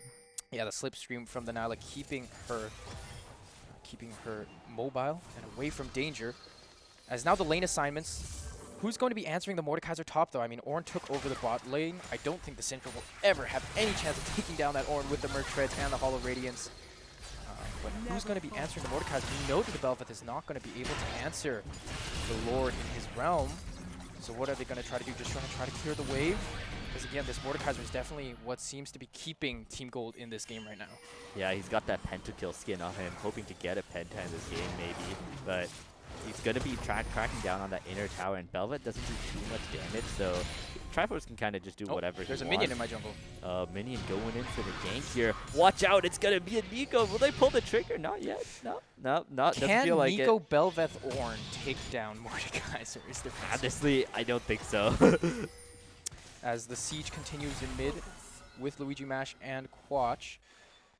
Is this ward a bait? Luigi Mash is sensing. His spider senses are acting up. He's not going to go for it as that play there stifles. Team Gold needs to open up this map a little bit. Need to try to get this mid wave down to get themselves the priority they need to start contesting these later objectives when this next Drake comes out. Now that this Baron is up. Without this mid control, it's going to be so hard for them to try to push their way into the river, because unless they pull the trigger, they're going to get poked down by this Karma empowered Q and this Nico, you know, those blooming bursts and those tangle barbs are just going to make it so hard to fight in the river. As another slapping battle in the top lane as, ooh, Quatch pulls the trigger with the Apotheosis. That forces the Flash and Ghost from the Kai'Sa. UW Scrim now dodging spells the best that they can. Yeah, that's the kind of aggression that you want to see from Quatch. If the Kai'Sa just has to flash there, right? Like, if he gets hit by the Apotheosis, Look at this Alistar. What can he do? There's nothing. I mean, you can maybe flank. Oh, another behind. flash from Quatch, no. actually, as he flashes forward. Slipstream, Jubilant Veil. Oh, nice killer instinct from UW Scrim to keep him alive. He's still there. No, the Luigi Mash flash forward, as that is going to be the kill taken down from Karma in the base. Now TP out. Did you see that? Pop Blossom gets canceled as Waterquake takes down the Nico. Quatch all alone now. Has to run from 3. Is he going to try to fight? No ult. Luigi Mash back behind. Oh no! The headbutt pulverize failed. Behind is Belveth. What is this fight? Is it split across all barriers? But here comes Call the Forge God. Canceled again by the Mordekaiser. Realm of Death now. Tanks fighting in the back. AGB now aggressed on by Quatch. What can he do? Lefty, nothing to do. No combos, nothing. Mordekaiser caught between 3. Gets knocked up. Trying to fight his way through, but he's unstoppable. Dare you challenge the Lord in his realm? Oh, but the Royal Maelstrom keeping him alive. Traded 2 for 2. As in the backline, Quatch finally goes down. What a mess of a fight in the mid lane as both teams walk away scarred and wounded. They were not giving Quatch anything in those fights. This 4-0 Neela trying to hit someone, get onto anyone, but without the ulti, she could not make anything happen. And because of that, Gold is able to pick up the kills, come out slightly ahead in this fight. I believe it's a 2-for-1 in the end. But yeah, what a roller coaster of events. They're chasing the Kai'Sa down into her base and then being ran back down through. Luigi Mash takes the takes the blast cone into enemy lines, yeah. And then TP's back, and all of a sudden he's in the back line of the fight again. As potentially another engage from support. SSM. You gotta run for their life here. Killer Instinct engaged, yeah. and that's not Nico mid, that's Nico support. She gets the CC and we're like, wait, I didn't think I'd get this far. And it just ends up being punished for it, and that's a dragon that's gonna be going down for the Gold. Mistake is gonna put Team Gold on Soul Point, and SSM, you know, they saw that fight, they had that Killer Instinct taken from the Kai'Sa. Quatch investing so much to try to take down, you know, the Kai'Sa in that earlier fight, but then they're too far forward. They're too behind enemy lines. They have to fight their way back to their own side of the rift, and then they think they might try to take down the Mordekaiser, but once again, Triforce showing why this pick was left to the very end for them, as they just stand strong within 3 members of SSM. They do eventually get taken down, but they trade it 1 for 1. And also at the end of the day, for SSM, that's not a good fight for them, because now they've lost this objective. This Nocturne is looking quite strong now. We do see the Ornn Masterwork items coming up soon, cow is caught. Oh, Lefty chooses to engage instead, though, but that just might be the death sentence that they signed for themselves. As Triforce is just going to say, sorry, old bud, I know you're an unbreakable will right now, but that will is going to get shattered as they get taken down. And now, potentially looking for a fight here as SSM postures around the Baron, potentially. Ooh, the root hits. They might look for the engager. It is the 5-for-4. The Call of the Forge God coming in. Okay, Waterquake blocks it with a spell shield, but who gets hit up? It's the backline of Team Gold as the Nocturne is going to get caught. Tries to engage to go in, but it's going to be Luigi Mash taking him down. Yeah, they're just deathballing it right now. As Mordekaiser, he's in his death realm, but not much he could do as he just has to walk it out here. They're going to look to force the Baron here. The cow is going to be coming up in a few seconds, but they might not be able to contest it. We'll see. The Kai'Sa is going for the poke build, so it will be kind of just shooting fish in a barrel for him and AJ. So we'll see if they look to go for any fight here. Yeah, I mean, Alistar's still stuck in base. No Hex Gates to get him there faster. Baron's already down. Pop Blossom, no! Doesn't get the trigger. That would have been a 3-man as Sniper Time just has to keep them out of the base. No Nocturne, so this Baron should still be pretty confirmed. Now, is SSM going to go for the turn? Quad going in, Jubilant keeping it healthy for now. Level 15, not 16 yet, but down goes UW Scream, eliminated, assassinated, as in the backline, Belveth tries to go in. That's a double kill for Quatch. He's still running, he's got the Ghost, Triforce down low, but is he going to get taken down by the Karma? The Tether is timing down, and Luigi Mash is on a rampage, and now SSM firmly in the driver's seat. Yeah, and some huge fights being picked up here. They're getting picks one after the other. They get the Baron, they get some more picks. Waterquake is back here, but there's too many people. The Baron minions hitting the tower down at such a fast rate, and the tower ends up going down. AJ running for his life as the, oh my god, look at all those minions, look at all those Void Links. The power of Belveth, the Queen of the Void, is in full effect right now. And now SSM gonna clear away the jungle camps. Take what is left of Team Gold's domain. They back off. And that fight, I mean, Team Gold had that lifeline of that previous fight. They got the Drake. They're in a good Drake position for Soul Point. But then once again, Lefty gets caught. This Alistar just in such a poor position. I mean, he's got to try and get Mission, you know, he's trying his best.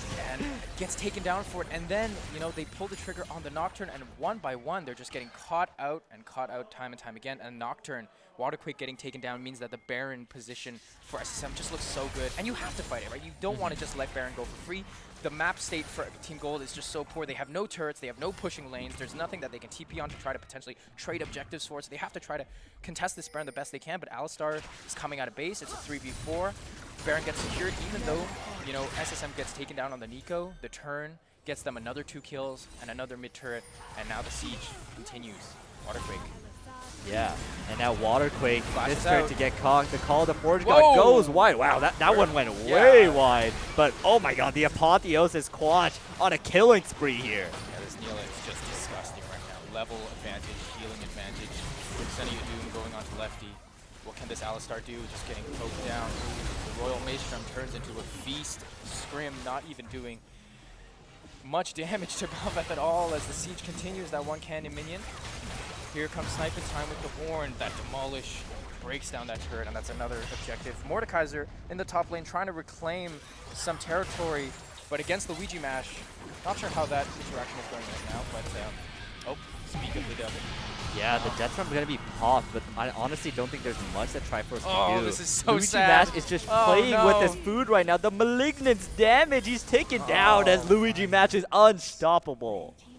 And this might just be the death knell as the TP comes in for Luigi Mash. They might just look to end it here. Tangled up is AJB. He does find SSM on the return. Could this be the fight they're looking for? Oh, again! The engage by Lefty goes far as the headbutt pushes Neela out of the way of danger. But still, Waterquake found Sunny Doom in the backline. Can he find Quatch though? No. He gets torn down. The Ornn is still alive. Could this be the turn they're looking for? Look at that Malignus damage on the Syndra as Lefty once again left to his own devices. But the snipe from downtown takes down Luigi Mash. And it's still a 2-person game for the side of SSM. But this 2-person squad is just so strong. Can UW scrim here? Look at this poke build. Yeah, that's the poke build coming out of Kaisa. Actually doing some damage, gets a big shutdown onto Quatch too, but they are going to back off for now. Maybe just going to take that Infernal Dragon as the base is in tatters for gold. Send Neela the other way. There's some shade being thrown here. I don't know, we'll have to dig a bit more into that later. I definitely think Team Gold is going to try to look to contest this. I don't think this, unless UW Scrim walks straight into Fog of War. Again, the Call of the Forge God goes wide, but Quatch wants this. Ghost is popped. Scout of the Week goes wide. 2-person kill on the board for Quatch potentially as AJB is trying their best. The Unleashed Power gets absorbed by the Immortal Shield Bow as Quatch will just happily, joyfully, exuberantly run away. Yep, and now the entire team is going to be spawning.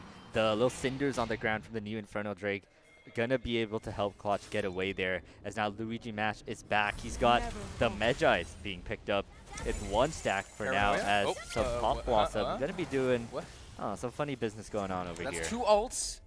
That's a 2-for-1 deal, Karthik. That's a Paranoia and a Pop Blossom. That's 2 key ults that are not going to be up for this Drake. Yeah, I but mean, you know nothing really that be they up? can This contest. Drake is not going to be up for very long as Sunny Adu with that Power Kraken Slayer, that Masterwork item on them. Surprised that it went to the Belveth instead of the Neela. But maybe the Neela doesn't have a Masterwork craftable item yet. I'm not sure if Immortal has AJB equivalence is as just AJB is getting bullied by this Syndrome. My goodness. that as Malignance is just so OP right now. Unreal, Waterquake is next on the cutting board. He's got the spell shield to dodge out on the root, but doesn't actually do it in the right time as SM with the root. Luigi Mash with another kill. He's 8-2 now. Yeah, speaking of the Ornn items, I believe he maybe doesn't. I know the Belvets, he's got the Kraken Slayer, which I believe turns into the Worm Fill-In Sacrifice or something like that. And How do you know that? yeah, that's one of the few ones I know. Props It's a to cool Karthik name.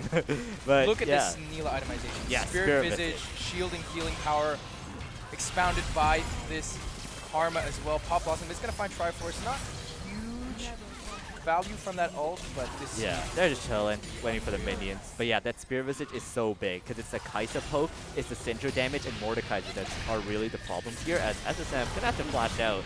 And yeah, now the minions are gonna be coming in. They're all rolling into the base. Luigi Mash has so much poke to help out with too, and we'll see if maybe Gold can look for some engage to maybe break up the sequence. The last fight is going to be at this Baron. It is spawning now. It is up. SSM has it in their sights. Still no upgradable item for Quatch. Missing He out on doesn't some need it. He valuable really stats, doesn't. but he is just so Like the upgraded Malignance, I'm not sure what that one's called, but he's got that going, and it's doing so much damage in these fights as this Baron is just Are they matter even going to be able to contest this? I mean, oh, of course not. You can't walk triple in. inhibs down, 2 super minions per wave. You know, you're like trying to check for the Baron. You walk near your bush, you hear a Sadiriki, and then you're like 90% of your health's gone. That was excellent. Thank you. That was excellent. How did you, Karthik? Truly, I am inspired and in awe of your league knowledge. Such depths. As I mean, I think this is basically kind of like waiting for the finale. Yeah, of I mean, they have to try and look for something, right? Maybe go into a little Fnatic Death Bush. They actually have a lot of CC, right? They have Syndra EQ, Alistar combo, the root follow-up, a pullback. They have so much that they can actually look for picks with, but they're not really happening together. Is this copium? I'm just saying that's what they gotta do if they want to come back. This is like watching the finale of a music production that you've seen 100 times before. I mean, the triple inhibitors down. The Baron has been taken. The Baron empowered minions with Belveth. The fist bump, sniffing time. He's asking for one, but no one. I mean, this looks like the curtain call is coming very soon, and Team Gold have but one last act to try to pull it together and claw their way back into this game. Yep, the waves are actually going to be synced up really well here as top, mid, and bot going to be coming in. One last inhib to take down as Nip and Time Sunny. Oh my, look at that Belveth attack speed. She got all this dash. She's going boop, boop, boop, boop, boop, boop, boop, boop, as the inhib is going down. And now a couple Nexus turrets falling between Pop them. Blossom, 3-man. Here comes College of Ford. Got Apotheosis. Call that a wombo combo. Alistar goes down. Mordekaiser, we know him to be the strongest. UW Scrim. Killer Instinct to the back line. But was his instinct wrong? As he's just getting bullied by Luigi Mash right now. As in the front line, the rest of Team Gold falls away. UW Scrim, the last of his team, gets taken down by this Karma. And down goes the Nexus in the blink of an eye. Game 1 goes to SSM. SSM taking game 1 here in convincing fashion. Those fights in the mid game, that dragon fight I think really was what broke that game open. The Mordekaiser, he's the one with the gold TPing in but was not able to make anything happen as Quatch goes up big, goes 4-0 on the Neela, gets those kills that he needs to snowball the game, and that's exactly what he did. As after that, they just rolled right over them as SSM takes game 1 of the best of 5 series. Yeah, we talked about how that Neela, we saw that it was building strength in the bot lane again, just so oppressive. And then, you know, Triforce is feeling strong, he's feeling hot, he TPs in, he's like, maybe I can turn this fight. They were already up 2 Drakes though, they didn't need to pull the trigger that hot. And maybe, you know, it's misidentifying your strength in the current game they had the state. TP advantage, that was really good, but the Mort ult was really needed to try and get him some space. Allowing him to not just get one shot right at the beginning. And again, I think it's a case of not understanding just how strong you are. Again, the Mordekaiser looks really strong on paper, but once you put it in that 4v4 team fight, you know, Quatch has been sitting on that gold. He goes for that defensive itemization in the bot lane, and without the Mordekaiser ult, once that Alistar engage was used up, which we know Lefty was just having a miserable time the entire game, once it was used up, you know, that turn from SSM just wiped Team Gold off the face of the map. And there were some oopsies here and there, but I think once Team SSM, you know, once that Ornn started getting online, not that it was ever offline in that game, and once Quatch just started pulling the trigger on some of these mid-game fights, Team Gold was just going to have such a hard time to claw back from. So I don't necessarily dislike the comp. I think the draft from the side of SSM was definitely a lot stronger. But if you're going to draft that from Team Gold, you're definitely going to have to pull the trigger a lot faster and a lot stronger. Yeah, and with that, we're going to go over to a little break before we head over to Game 2 of the series. Don't go anywhere. This series has been a banger so far, and I think Keep it it'll up. continue to be that. We'll see you in a little bit.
Hello, everyone, and welcome back. We are on to game 2 of the Golden Goose tournament.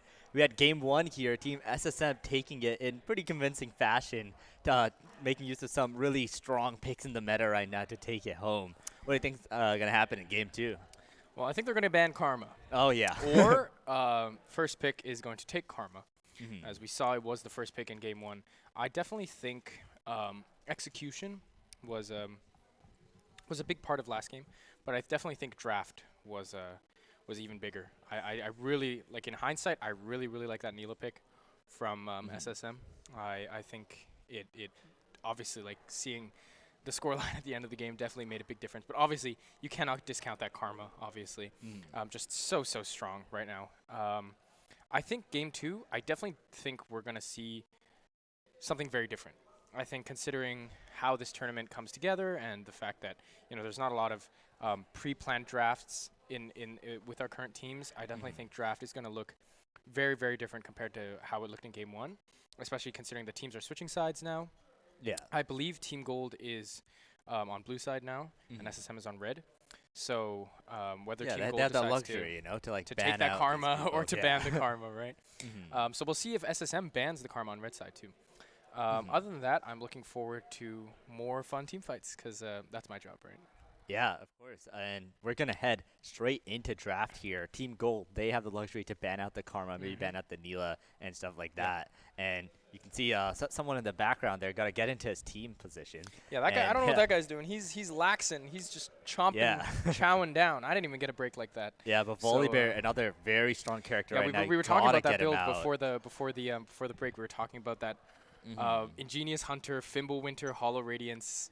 Yeah, that's for the top lane. But even in the jungle, his I believe you go like Sunder, just go like Bruiser build, and it's just so insanely strong. But Team Gold actually banning out Smolder on blue side too. And the while Yone it should reban be like the red side's job to do it. Yeah, and I think the Yone ban coming out from now from SSM twice, probably just a comfort ban. Don't want to see the Yone out, but I'm glad that Smolder is off the table. It makes me very happy. But yeah, usually you would want to potentially pick away that first pick Smolder, perhaps. But maybe they don't want to trade and they just want the Senna. Yeah, so we're gonna see if that Senna ban comes out. The Olaf ban comes out from SSM again. Will Senna get banned? And what is the priority gonna be from both of these teams? Again, Karma still unbanned. Is SSM gonna ban it? Right? Is it up to SSM to ban that pick? Like surely ban Karma here. Like that'd be crazy if they don't like ban it or first pick it in this game. Right, because if Team Gold doesn't first pick it and they let it get into the hands of SSM again, now that would be crazy. Yeah, okay. as the time winds Seems down, like it Team is Gold. the Ornn. Okay, Yeah, I mean, first pick Senna, first pick Karma. It's got to be one of those two. It's going to be the Senna, which means SSM, Luigi Mash, will he pick up the Karma once more? Yeah, I think the Senna will have still a difficult time against Karma, because who doesn't? But with the range as the stacks build up, and I mean, you got the heals the too. sustain, It's not that bad. The sustain through the Karma shouldn't be as bad as that Kaisa. We saw UW Scrim was just not having a good time. And there it is. Yep, locked in for SSM. So they're going to run back that Karma. And Team Gold, their stance right now, as it seems, is we have this Karma on lock. First game was maybe like a hands diff or like a draft diff or whatever, but we don't think this Karma is the problem. And honestly, I don't think AJB had a terrible time in lane. He wasn't like stomping, obviously, but not that we expected them to. But I definitely think come the late game, this Karma was off the rails. I mean, talk about non-meta picks. Hecarim coming in here. I haven't seen that champ in a while. The builds, the items just aren't great for him right now. But if you got a Karma speeding you up, you can definitely make stuff happen. Right. And I mean, this Hecarim is going to be interesting to see how it slots in. Oh my God, Senna. Oh, jeez. I was going to talk something about Hecarim, blah blah blah. We don't see it very often. It's not something that's been in the meta lately. Whatever. But Seraphine. Oh, jeez. Don't get me started. Karthik, you. Yeah. As I hate to see it, but I guess it's got to be done. The Senna Seraphine. You just want to chill in lane. Usually Seraphine is the one who farms. Just has so much wave clear and you basically just scale so well, so much healing, so much shielding in the team fights, all the sustain keeping you up. But they picked the Jarvan with it, which is really a weird pick. I personally don't like it into Hecarim, but we'll have to see what they might be cooking up here. Maybe it's Jarvan top. Yeah, I mean, Karma is decently immobile in the idea that there's no dashes, obviously, to get out of the Cataclysm. But Karma's fast, and Karma is going to play that range really strong. We saw Luigi Mash like dancing between, the threat ranges. Oh I my don't god. know What? if this Jarvan is going to be super. I mean, I think one way I can see it is you flag and drag in, and the Seraphine ult gets extended through you.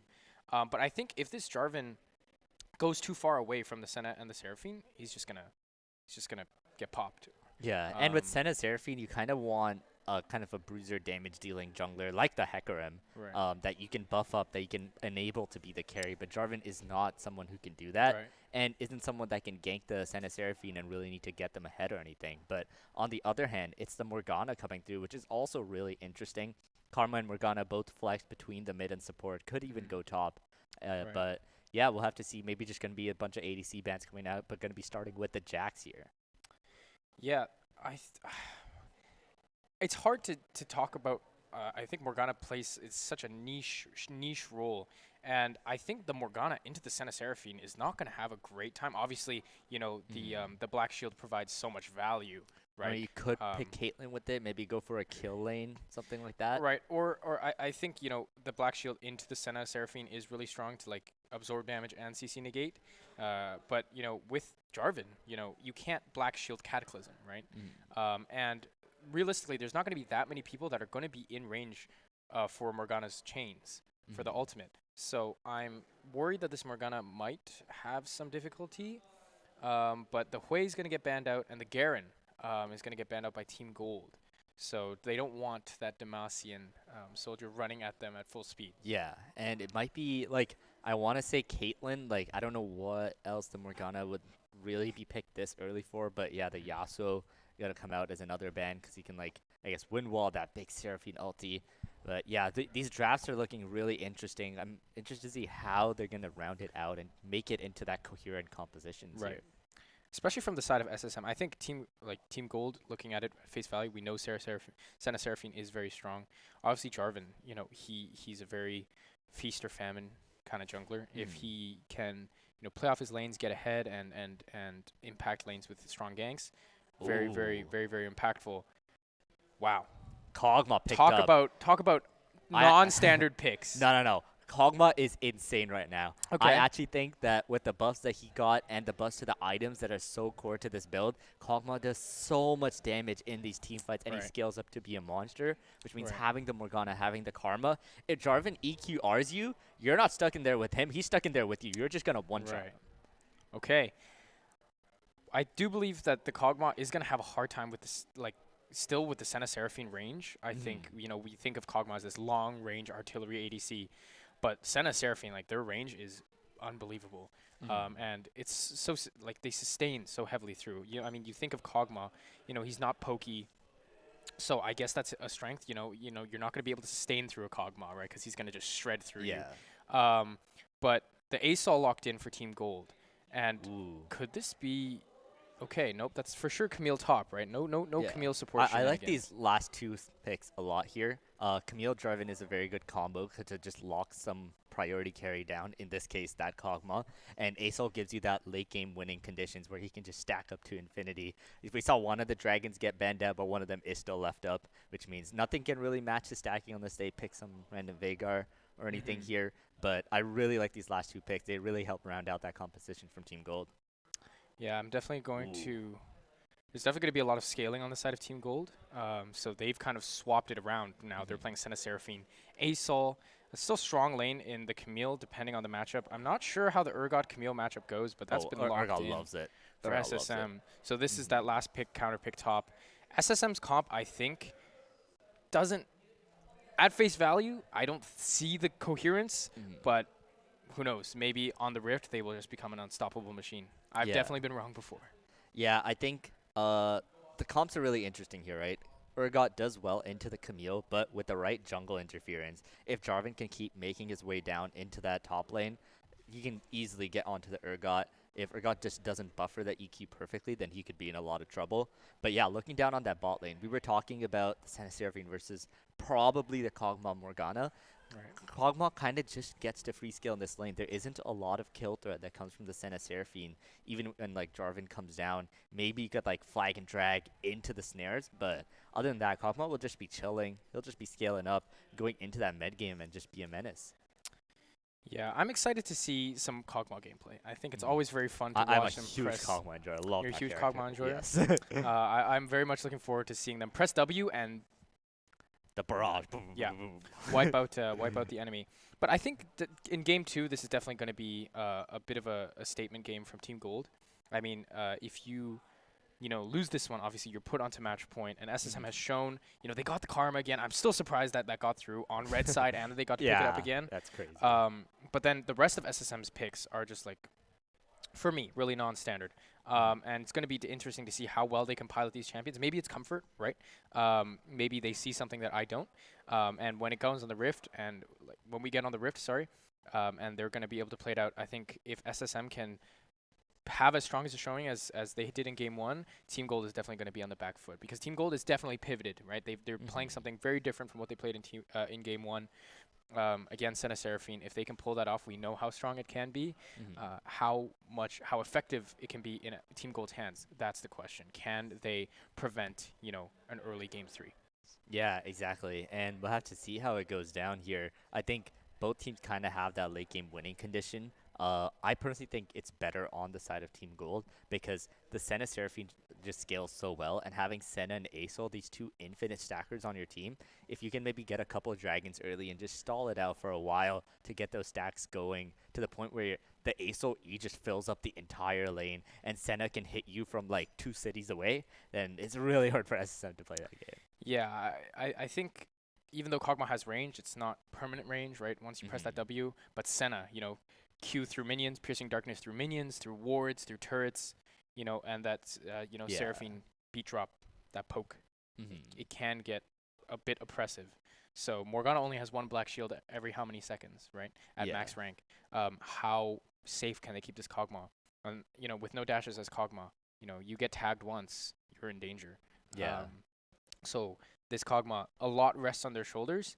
But I am very much excited to see what they pull up as we wait to get into game here. Again, I hope that we don't go straight into, you know, a 2-0 for SSM, Hmm. and that we get some kind of comeback from the side of Team Gold to make this really a banger of a series. Hmm.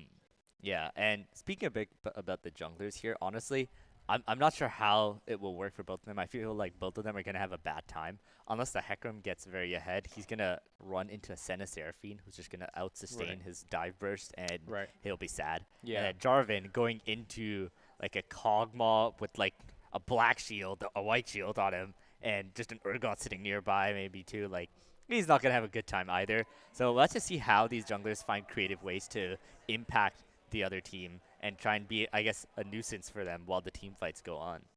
Yeah, I think Aurelion Sol's E with the black hole will be a Hmm. great way of kind of stopping that Hecarim. You know, Hecarim's not unstoppable in that devastating charge until that auto attack gets buffered, Yeah. right? So until then, they're still just running really fast, but that can get impeded by, you know, we assume this Aesol is going to have that Rylai's Crystal Scepter, obviously, and the Hextech ultimatum to lock down key targets from the Camille will also be very important. I'm not sure how this Hecarim slots in. I'm a little worried that he goes a bit too far beyond what Hmm. his team can follow up with. Like, even though Kog'Maw is very long range and this Karma has a lot of movement speed, if, you know, the fight is split in two, I can definitely see, honestly, equally on both sides, this Jarvan and this Hecarim kind of getting lost in the metaphorical sauce, as they say. Hmm. Yeah, exactly. And now let's just shift our focus up to that top lane. We see the Urgot coming in as a counter to the Camille. I personally think it's a pretty good matchup for the Urgot where you can kind of abuse that range, abuse the weak early game of Camille. But if Camille can somehow get some jungle attention, get a couple kills into her belt, she can snowball really well and just continue to engage on the Mm. Urgot. Especially if they don't know how to buffer the E-engage properly, then it could Right. be serious trouble. Yeah. I'm excited to see some ASOL, honestly. I mean, ever Hmm. since ASOL's rework, I talked about it earlier, how Luigi Mash played a Hmm. lot of pre-rework ASOL. Obviously, Luigi Mash, it's not going to be on him. It's on Team Gold's side. We're probably going to see it from AJB. Hmm. But, you know, with that scaling monstrosity and the sustain, um, will this ASOL be enough of a threat? Like, because, you know, ASOL is known for, you know, Wing in with the flight, with the astral flight, and then voice of light, you know, the Q with the percent max health damage just bursting down someone. But I don't think they can do that to Kog'Maw. I think Kog'Maw will shred Asol before Asol can provide meaningful damage. Now, for Hecarim, for Urgot, yeah, they're going to have a really rough time against the late game Asol. But especially, you know, with the Sky's Descent, the Asol ultimate, just clearing the battlefield, it will be interesting to see whether this Asol is going to be able to contend with this Kog'Maw and again this Karma. Yeah, exactly. And Asaw has actually he's gotten a little mini rework right after too, where it's kind of incentivizing him to try and fight more, try and get stacks by engaging more with the other team instead of just like sitting there and putting the black hole on minions and just like sitting there and waiting. Right. So it Asaw wants to fight more. It'll be making the games more fun to play for both sides of the teams. So we'll have to see how that goes. Yeah, we are just still waiting out this spectator delay in the client, and we are hoping to hop into Game 2 as soon as possible. Again, this is Golden Goose 2024 League of Legends. One of these two teams, Team Gold or SSM, is going to be taking home the Golden Goose trophy here today, as I do hear whispers of Summoner Rift in my ears, so Yeah, we I might be do getting believe into it soon here. And actually, like any predictions before we get into it, I personally, being the Kog'Maw fan, want to see SSM take the win with. I think Kog'Maw just has a really easy time this game with two supports backing him up. Yeah, I'm excited. Oh, there it is. It's Quatch on the Kog'Maw. I'm Yes, really sir. excited to see this top lane matchup. The top lane matchup, the first time was very jungle dependent, and we know there was a lot of ganks that came against Triforce on the Mordekaiser. But now Triforce has swapped to the bot lane, so he's playing the Senna now. That means Scrim is now on top on the Camille, and it doesn't look like there's any changes in terms of lane assignments on the side of SSM, but maybe a level 1 kill again this time? Yeah, well, I guess luckily for Luigi, he's gonna be okay this time. But in general, it's actually interesting to see Camille taking the Ignite TP here instead for the Flash. It's a much aggressive kind of like you kind of summoner spell combination that we see a lot on Camille, but it is something that can be punished so easily if Hecarim wants to make his way down to the top lane. Yeah, I'm still so concerned about this Hecarim. I know last game, you know, Sunny on the Belveth was having a bit of a rough time in the jungle, trying to keep up. Call it, you know, comp diff, call it, you know, hands diff, whatever you want to call it. I think Sunny definitely has a lot more that they could show. I'm just concerned that maybe Hecarim isn't the champion to do it on, but I hope they prove me wrong because I definitely want to see them, you know, excel in this jungle position as early game trades as Snipe in Time just pushes Scrim away and forces them to a roundabout. Yeah, I believe there's actually been a role swap here. We saw Scrim on ADC last game, but he's up to the top lane while Trifor has come down into the ADC position. And with these new map changes, right, Hecarim really needs to get behind you to make a gank happen or he really cannot do anything. But with top lane being shaped the way that it is, you can't come from behind anymore. It's just not doable with the walls being closed off on the red side. So it just makes it a lot harder for Hecarim to gank top, so he really has to put his attention into mid and bot lane now. Yeah, that's in the bot lane. We're going to see how many souls this Senna can get. I don't quite remember what the average is, but this is definitely fasting Senna. We can see the Seraphine taking the CS here. Missed that one, but we won't talk about that. As the root comes out, Triforce. Oh, the beat drop again is, wow, look at that damage as SMN just takes 2/3 of their health and damage from this bot lane. Yeah, and that's the bullying lane, right? Especially if you can land that CC that can be comboed upon. Oh my god. No, wait. Okay. Man, that would have been so... Almost a disaster for Waterquake there, but he gets out alive. And I love to see that from Snipe, going to harass the jungler when you've got that wave pushed in, really being proactive with that early game. Yeah, as again, this Karma mid. Oh man, I would hate to face that Karma mid. I'm not gonna lie. And I don't even play mid lane. It's okay for now. It's just after that one item spike, you just really don't want to play the game. Yeah, for sure. And we saw the Malignants didn't even come in super early from the draft, but once they had it, man. Yeah, it's just rough time. The game is completely different when the Malignance comes through. Yeah, oh, great vine landing, and Koch gonna throw the Q in, but not too much after that. Tricore actually doing a pretty good job for picking up souls into like a double ranged matchup SO, but with the amount of sustain they have, they don't really need to worry much. And you can see here, Sunny, he's going for the gank here. Can he get behind Scrim? No flash here, gonna knock him back. Still got the hook shot. Scrim running for his life. Sunny, does he have the damage, or can the disdain flips him over? Snipe in time, looking to get first blood, and that's gonna be first blood over to SSM as Scrim gets taken down by the gank from Sunny. Yeah, great gank from Sunny. Even though the ward was there, Hecarim is just fast with it, and that's the disadvantage of not taking any flash. Hecarim can just walk faster than you and push you back. Never falter. Now Waterquake is going to be taking this bot scuttle, clearing the Raptors, going for the full clear. Both junglers, all camps down now. As, whoa, UW Scrim, what are you doing in that position? Waves pushed in, but look at all that damage that they just took. Probably another disdain carrying forward from Snipe in time. Yeah, he's got that longsword advantage, so trying to do some damage there, but he has to pop his potions. The Urgot is still so strong in these trades because he can use that little range advantage on the Camille, and Camille really excels against pure melee characters when she can proc her shield. Oh, gets flipped into the tower, and just like that, Scrim is gone. Great play by Snipe, showing the power of the Urgot in the early game, and now he is 2-0. This Urgot is looking to take over. 6 metal legs is better than 2 metal legs, Karthik, and that is none the more true in top lane as, holy moly, Snipe in time was on the Urgot, was on the Ornn last game, you know, that weak side tank. But now he's unleashed. Now he's unleashed, exactly. And now we're seeing what Snipe in time can do on the Rift, as now he's 2-0. No TP on Scrim, has to walk their way back to lane. The wave is in just an awful position for them. As both junglers now headed back towards the top side. Could be a grub fight. Never said that before in my life. Yeah, we'll have to see if they end up fighting for the grubs here. Urgot is so strong right now, so I feel like SSM should have the priority for the grubs once he's back into lane. He's coming in with a pickaxe, and I forgot, it builds out of glowing moat, but not sure what that item is called. Rectrix. Rectrix, yeah, there we go. Good catch on that. But yeah, he's got to pick up the Rectrix, the pickaxe, and be so strong. Rectrix build into? Now that's the real trivia. Yeah, Waterquake actually going on to the grubs. He's on vision, but Sunny just preferring to do the Krugs instead. He's gonna Sunk let cost fallacy. I already started my Krugs, so I'm not gonna. That's true. Not finish them, but the junglers are gonna meet. There's the devastating charge. Ghost already procced for Sunny. Waterquake getting put down low already. Luigi Mash has the wave push advantage, but here comes the Ace-Sol. The skies descend, but they whiff completely. But luckily, Waterquake makes it out alive. Honestly, that's a heist. Waterquake is able to grab one of them. The first one gives all that big juicy XP, and he's able to get that. Sunny gonna go and pick up both of them, but if Waterquake is able to pick up the drag here, then that I think is completely worth for gold.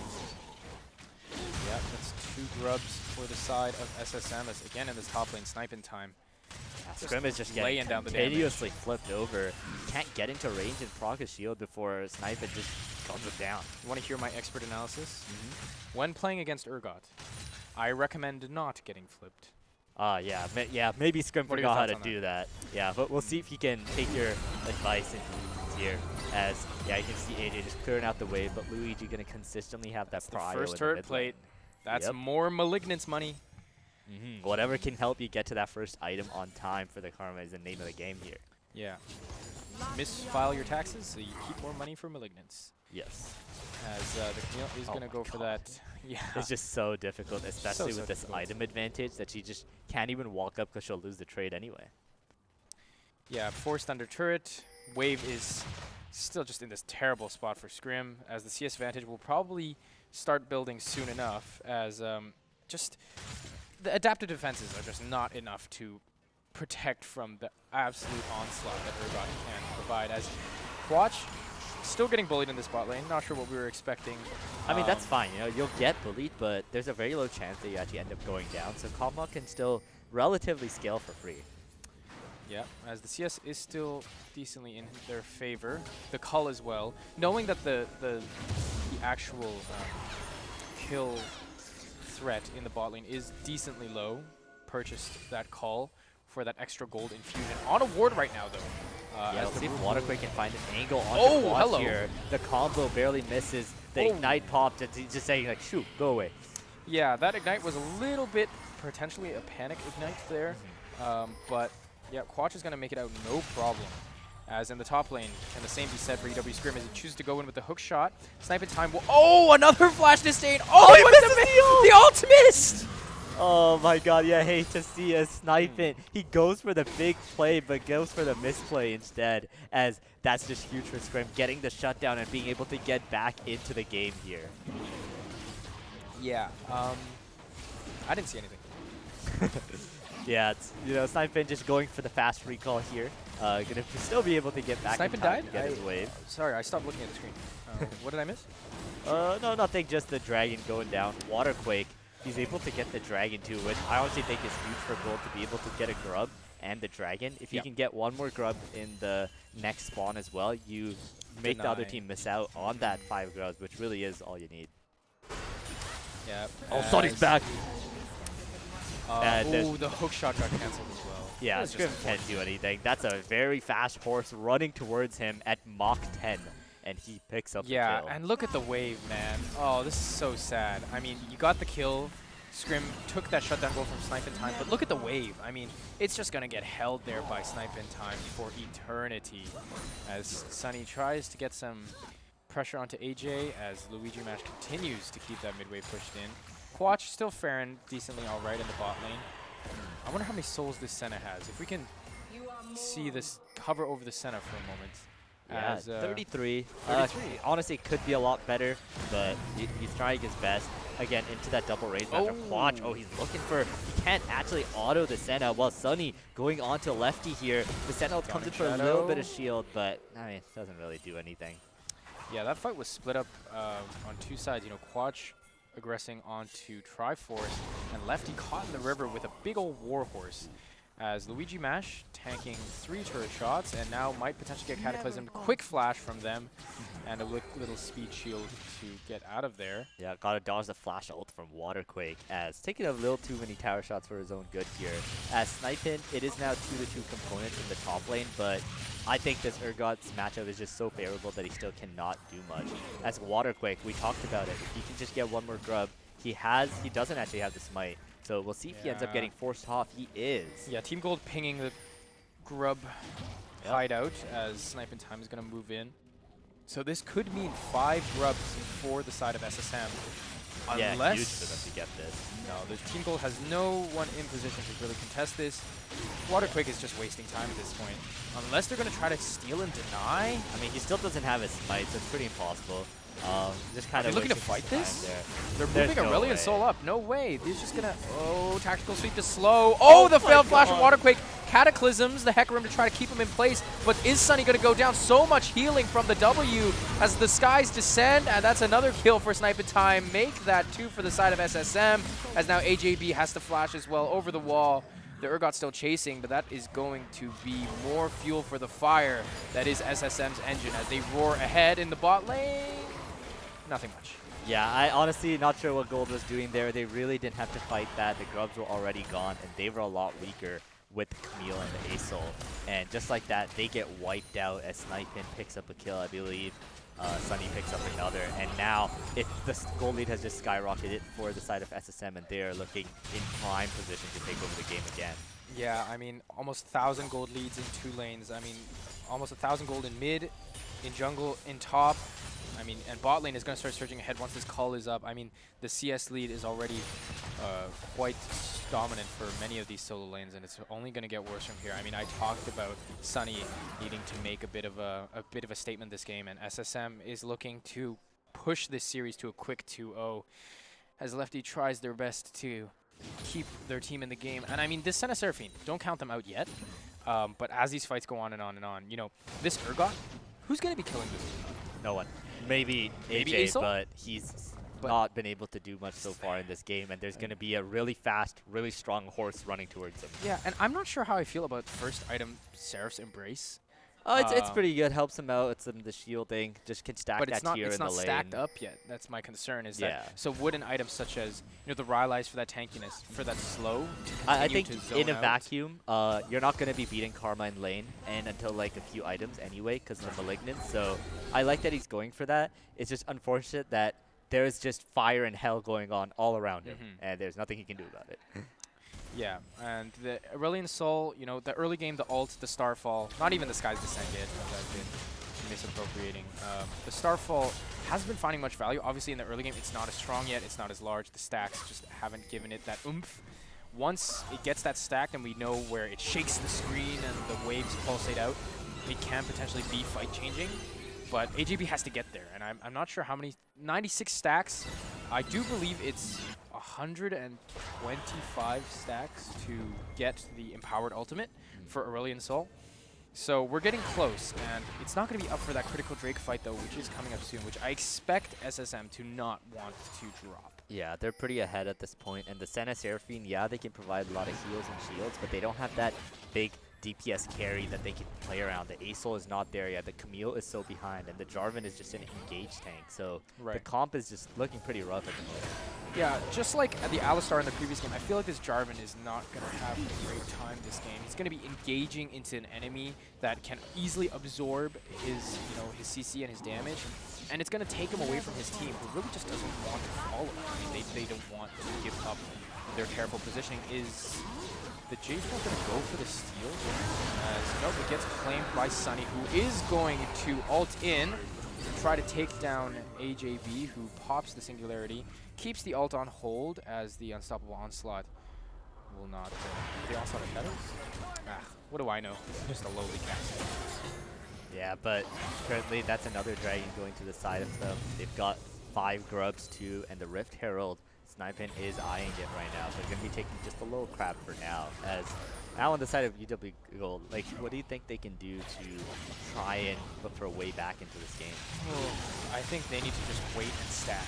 The issue is that SSM, if you just let them take all the objectives, you're going to slowly bleed out, and who knows if you'll be able to last that long. They need to win a key fight, and maybe stealing this Rift Herald might be that saving grace for them as Dawning Shadow comes out as the 2v3 here in this topside river, but both members of UW Gold, or sorry, Team Gold, are already going to get taken down as the Asol ult comes out again. Yeah, but I mean, Trifor is also here, but way too late, which means 2v1 situation if they want to look to dive bot lane, but not going to happen. As, brave attempt to go for the steal. You got to try for it, but yeah, like, doesn't really end up working out here as it's now 8-2 for SSM. Yeah, and if we could take a look at the gold, we see the Quatch's Cull has now been finished. So now that is a 1k gold lead over the Seraphine and almost 2k, 1.5 over the Senna. So this Kog'Maw is racing ahead in terms of gold. And I mean, if you think about it, SSM is also going to scale decently well with this Kog'Maw. And this Karma, we just know it to be an absolute late game bully. Can Team Gold hold on long enough? I mean, they got the first Drake, right? So that already delays the Soul Point. But they're bleeding objectives. They're bleeding. They've already got what's that? Oh, never mind. Look at this. As the TP play comes down from Luigi Mash, who's going to the bot lane. Lefty pulls out the Encore, but he gets black shielded by Quatch, who's running forward. Lefty's already been left out by Triforce, who runs way back to their turret. Keep themselves safe as Luigi Mash, that TP, securing another kill and another advantage for SSM. Yeah, another great play by SSM here. Luigi Mash with a great TP behind, and I'm not sure who put that ward down, but that was also really good to set that play up in the first place, and they're going to probably be able to take down. Funnel Quatch that gold. Yeah, Karma getting that juicy turret gold here. I believe that's not the first turret because Urgot going to be picking that up before him. But yeah, we'll see. Just more gold being piled onto the side of SSM here. Gold, they need to try and find a way into this game. Maybe look for a pick using Jarvan Camille or anything like that. Yeah, this Jarvan and this Camille, I'm worried that they're going to start getting left behind by their team. And by that, I mean they leave their team behind because they need to engage. And Senna Seraphine are like, guys, I want to play back. I want to absorb engages and sustain through poke and whatever. I mean, this Camille is currently 2-5, which is a really rough stat line. As laughter erupts through the studio, so we're going to see the reason behind that. I'm sure we'll see that soon enough as the spectator delay catches up. But again, in this mid lane, just farming for AJB. What more can you do? Fear Beyond Death goes wide again. But here comes Sunny. Yep. Does actually land the key before it runs out, and the hook shot not being able to go through. So, a lot of fuel coming in from the squad is here. Sunny does pick up a kill, but I think it's going to be traded back, and that's huge that AJ actually gets the kill. But here comes Snipin. He's going in. Waterquake. trying to help AJ get out, but now he's running onto him. This Urgot is just a raid boss. They can't deal with him. They just got to run. Yeah, second item, Hullbreaker. And I mean, that was a very, very nice flag and drag flash from the side of Waterquake to try their best to save UW Scrim from the Hecarim.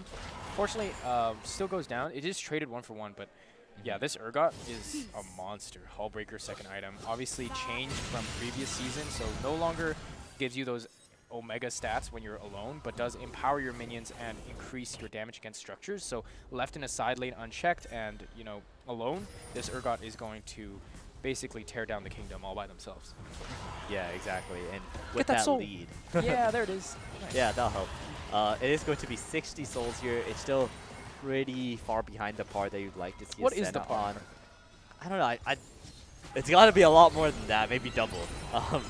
But not double, but like I feel like you would want to try and get to like maybe 80 at least at this point. But it's really hard to farm souls against the Kog'Maw Morgana because you can't just walk up to them, go for like the Piercing Darkness auto to try and stack them up over time. Right.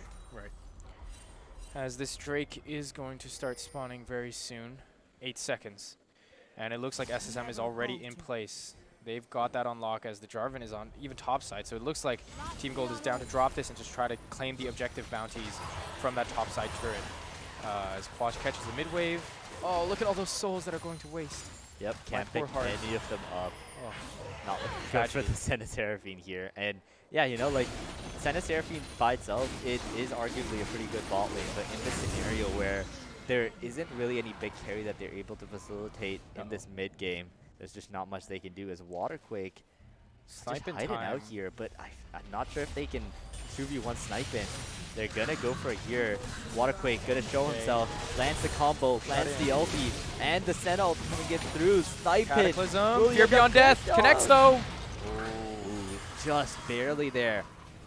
Now, will that shutdown allow UW Scrim to match snipe in time on the side lane? And I still don't think that's the case. But I don't think so. I think maybe it will help them get to 2 items. Maybe it will help them stand in lane a bit to the point where they can't get tower dove, but I don't think you can beat it. They do pick up the objective bounty as in the mid lane, diving through is the Hecarim, Onslaught of Shadows. Flash forward from Quash trying to secure the kill on Triforce, but it's not going to land for now. But here comes Sunny, who's running at full speed. Triforce trying their best to get the heck out of dodge, as they will make it out. But once again, Lefty left out to dry. Yeah, and another GG fight there. Snipin, he is... Yeah, so Scrim does get the second item here, which will help him match him a lot more. Souls, yeah. Yeah, Raptors are always a great one. You got to be hovering around near your jungler, just waiting for scraps when they're doing the Raptors there. Does end up picking up the souls from there. But now, you got the 1-3-1 coming out. Scrim actually has a pretty good matchup once he gets his ult back into Luigi Mash against the Karma. If you are able to get in range and make sure she can't kite away, there actually isn't too much that she can do. But we'll see if they make any plays on these side lanes. I think they just got to keep looking for that. That's kind of their only win con back into the game right now. Yeah, I think the ultimate combo of Hextech Ultimatum or Cataclysm plus, you know, Asol with the Singularity under the feet or, you know, the Senna and Seraphine damage is strong. But they're just so behind. I mean, they are cripplingly behind.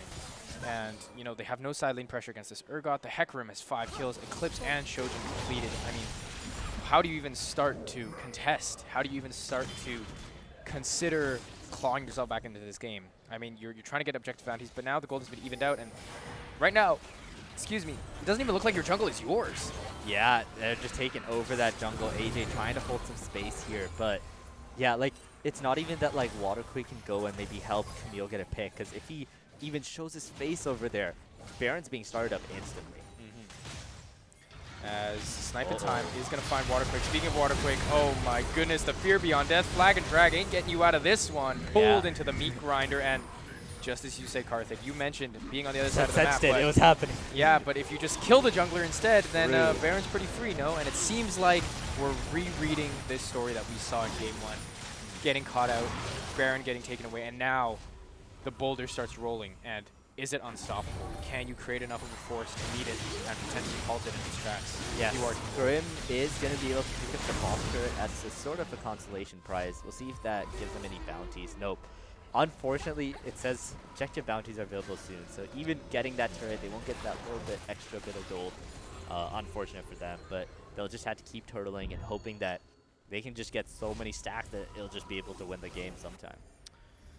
Yeah, I mean, I do believe the siege of, I mean, just the side lane pressure of Urgot and the siege from Kog'Maw and Karma is just so strong. I mean, if you're behind to such an extent, you want to try, obviously, to stall the bleeding, right? Stall objectives. Give yourself more time. We're 23 minutes in. I mean, this ASOL needs another 10 minutes at least. I mean, to try to get ahead enough or on par enough as SSM getting engaged on, but there's TP behind. TP's matched from both sides as the Hecarim goes in, and they are going to find Camille. UW Scrim trying to assassinate SSM, not going to be able to take him down. No, I take it back. The Ignite ticking will do the trick, but now in comes the Onslaught of Shadows. ASOL trying to get away. Fear Beyond Death goes wide as the Encore will connect on Quash. Here comes the Sky's Descent, but is it enough? Flashing in, sniping time. He's in the back line. Double kill. Sunny Adum as well, just wreaking havoc in the back line as Team Gold will slowly crawl away, wounds fresh. Yeah, and it was a good try by Gold, but they're using all their engage, the Camille ult onto SSM. Not quite the target you need, as Quatch is just free firing in these fights, able to do whatever he wants, and they're easily able to turn the fight back. It was a great ult by AJB, but the Skies were not able to descend well enough, I guess, as it's going to be SM picking up another team fight win here and getting that reset for the Dragon coming up soon. And here's where it's mentioned in the draft. Team Gold needs someone who is able to stand in front of them and stop this Hecarim and this Urgot from causing the havoc that they are. But then, even if you are able to stop them from diving your backline, you have a Kog'Maw and Karma that are just so ahead and just pelting you with damage. I mean, like the living artillery from the Kog'Maw ultimate, obviously, right? And then the Karma empowered Matrix just dealing so much damage. Senna Seraphine, you're so behind. I mean, Seraphine only has an upgraded Seraphs, not even a Liandry's yet. Like, there's no damage coming from that Seraphine. So what can you possibly do to stop the bleeding? And the answer is try to play side lanes, but you can't match the Urgot. You can't match the Hecarim. Hecarim will run at Mach 10 to just wipe you off the face of the map. So how do you even think of starting to come back? And now it's like, will SSM make a mistake? Will they falter and give Team Gold the foot in the door?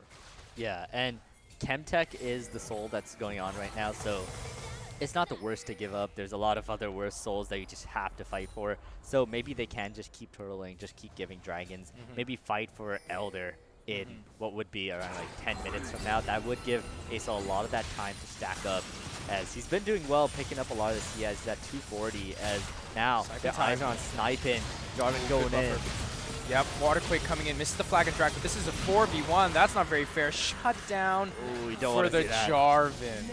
Very unfortunate. Senna would have loved to see that as Starfall onto Quad, but he might just blast AJB in the face. Encore goes wide, Dawning Shadow 2, and all of a sudden AJB finds himself in the middle of a 2v2, and he's not winning this one. But here comes the TP from Scrim onto Quatch. Hextech Ultimatum keeps him locked in. Down goes Quatch. This could be the fight that Team Gold was looking for. Here comes the Onslaught of Shadows from Sunny. Can he turn it around? UW Scrim already down. Waterquake invests the Cataclysm, but it's his own fate that he seals. He goes down. SSM trying to keep his team alive. God. Luigi Mash wreaking havoc on the Karma. He's still at full health. What can Team Gold do?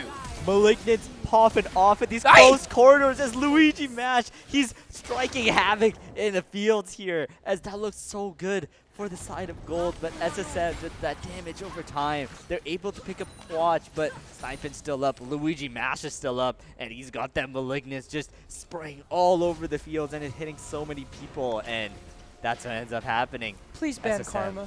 Yeah. Please ban Karma. If we ban Karma, we will hear less Luigi Mash cackling. Is that worth?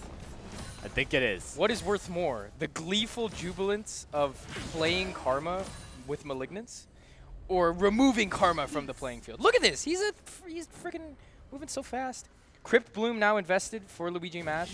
That healing aura, that magic penetration. Yeah, and that's just another good try. I feel like these fights from Gold have been kind of close, but they really just haven't been able to cross over the finish line, as SSM just eventually overpowers them with their bigger wallets, you know? Boy. And he's out! He's not out. Nah. He's out! He's not out. As Quatch will invest the flash and the mastery for, oh no, to secure the kill on Triforce, who's just trying their best to stack as Senna. Can we check how many stacks this Senna has? Is it even possible to fight? Unsure, as AJB is going to try their best to keep sniping time at bay. Try to hold this line that they are trying to draw in the sand against SSM.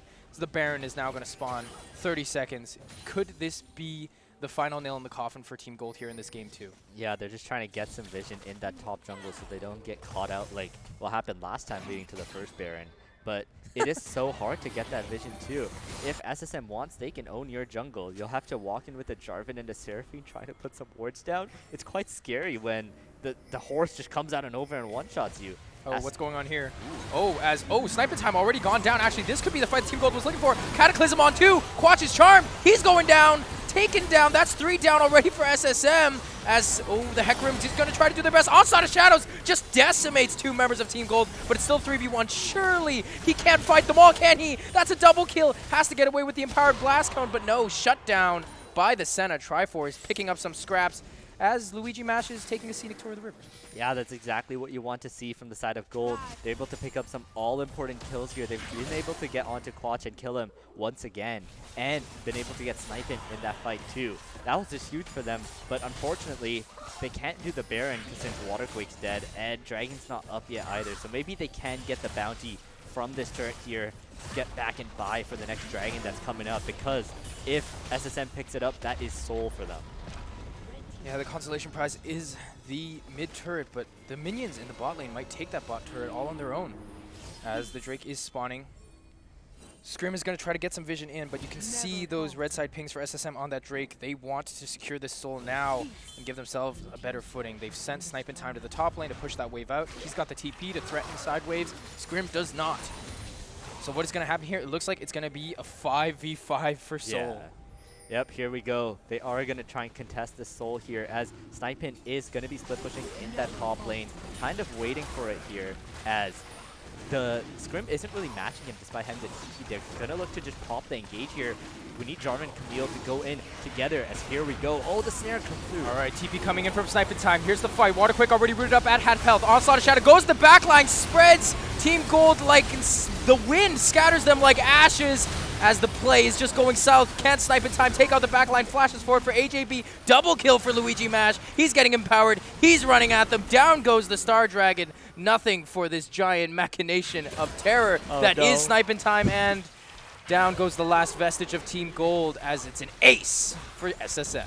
Yeah, and they just slapped them with their wallets there. There wasn't much that Gold could do as SSM picks them all up, picks up the Chemtech Soul, and next stop they got the is Drake the too. base. Yep. And solo Baron for Sunny as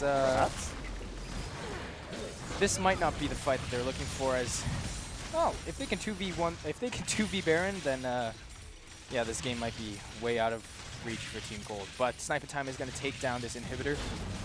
Yeah, Luigi Magic coming over with some of the shields, going to help out Sunny not die while he's tanking that Baron. So they should be able to slow and steadily get the kill onto the Baron here and look to siege into the enemy base next.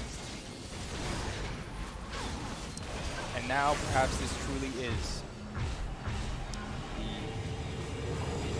final act in Game 2. We talked about it last Game 1, and it seems like the finale is calling for Team Gold again, as SSM has Baron, has this massive gold advantage. 700 gold shutdown for Luigi. This karma, man. This karma. Look at this karma. Horizon focus now, 4 items, almost full build. Taking the blue buff. I mean, Jarvan now, what can you do? I mean, you can Cataclysm. You can try your best to keep people in range, but in range of what? I mean, Asol is just getting absolutely dove by this. I mean, he is the win con that you got to try and protect. Maybe he can have another great Skies Descend to help them win the game. But right now, the Baron buff is picked up. They're going to be looking to march into the enemy base next. All we can hope for is one final fight to potentially make this game a statement of a Game 2 for either team. For SSM to prove that they are here to take this trophy home in dominating fashion, and Team Gold that their hopes are not over, that they can stand with the Giants and parlay with them in this Game 2 and potentially try to make it 1-1. Is that even possible at this point? 12 to 28, 32 minutes, Soul and Baron for the side of SSM. Yeah, I mean, they're taking their time with it, honestly. Mid lane is just completely ripped open, but those side lanes, they need to sync the minion waves together, try and slowly bring them in. Oh, here we go. Snipe it. 3v1 against Snipe in time. Already the Fear Beyond Death invested. Has the Sterax gauge. He might just kill Jarvan all on his own, but no. The Dawning Shadow keeps Waterquake alive. Senna's got the shutdown, but look, the rest of SSM are just in the base of Team Gold, and they're running down AJB. His Starfall is not enough to stop them. He's going to go down. Sunny takes him down. Lefty has to flash away, almost gets caught by the Kog'Maw himself, and this might be it. I asked for a fight, but it just might be a slow fall for Team Gold as they are choked out of this game too. Yeah, they're going to be marching the base, the minions ahead of them. There's Waterquake maybe has to look for some sort of engage here with Scrim. The Camille ult is not there, but Hell is raining down from above from Quad. He's kind of got low on mana from using a bit too much, but the Malignants just taking down health bars half at a time. How do they stop this? Yeah, they need to look for something. Flash forward, anything. Luigi Mash. Oh my goodness, this karma damage is disgusting. UW Scrim tries to go in with the hook shot. Misses, Luigi Mash gonna tether him. The binding misses, but this UW Scrim is not gonna be here for long. He gets Malignance as well. And Luigi Mash is single-handedly keeping them at bay. And this Nexus is exposed. There's not even gonna be a fight. Flash forward for Waterquake to try to slow everyone down, but Sunny's ending the Nexus all on his own. And that's gonna be the Jarvan going down. Back is the Assault, but can he come back in time? No. Flies off into the abyss, and that is going to be game 2 for SSM. Yep, another just stomp by the side of SSM here as they were just using this draft to their advantage. The Kog'Maw scaling up for free, Sniping becoming a raid boss in the top lane, and Luigi Mash picks up those items and starts chunking people on the other side. Please ban Karma in the next game. As, yep, that will be 2-0 in the Golden Goose Championship. Team SSM is now on match point. Man. Whew. Yeah. That was something, wasn't it? I mean, I think ban Karma, right? Yeah. But if you're Team Gold, right, I think right now the drafts are a little bit... This Jarvan and Camille, obviously all in a vacuum. If they were ahead, maybe they could have done more to support the team. But once they were behind, they just couldn't do anything. The comp doesn't align in that way to support each other, especially when you're behind, and you need every resource and advantage you can get to keep yourself in the game. So for game 3, I don't know what Team Gold is going to go for. Are they going to go for that aggressive comp that they went for in game 1? Are they going to try to run this back? Are they going to ban Karma? Or are they going to pick Karma? Right. But I think SSM is feeling really hot. I mean, Luigi Mash is playing with confidence, and all of their laners are given the resources they need to just show off. Yeah, I like that they picked the Senna at the start, but maybe combine it with some of the more better stuff that you see recently, like the Nautilus or the Wukong, that can give you some more advantages in lane. Like, imagine if there was a Nautilus that Jarvan could help gank and get Quatch behind or anything like that, right? So those fights are honestly pretty close. I feel like if they just get those few little adjustments, that game would have been like pretty different. So we'll see if they can bring it back, try and claw back the reverse sweep in the next game. We'll be back after just a little break. Don't go anywhere. Bye-bye.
Alrighty. Please ban Karma. Good news for you. I've been told that Karma will most likely be getting banned here. Yeah, Chauvin taking his victory lap. That the next game will be more interesting, as Karma probably going to be being banned for this next game. As Team Gold, they really got to get that out of there and make these drafts a bit more closer, as that champ with Malignant is just too strong in this meta, and Luigi Mask is just way too good at them. My Karma doesn't do that. Yeah. Maybe try it out tonight. See what happens. I have homework. Of course. Welcome back, Unfortunate. though, everyone. As we head to Game 3 of Golden Goose 2024, as Karthik has said, this could be match point, or this is match point for SSM, and they could potentially, if they win this game, take home the Golden Goose trophy. What are your thoughts?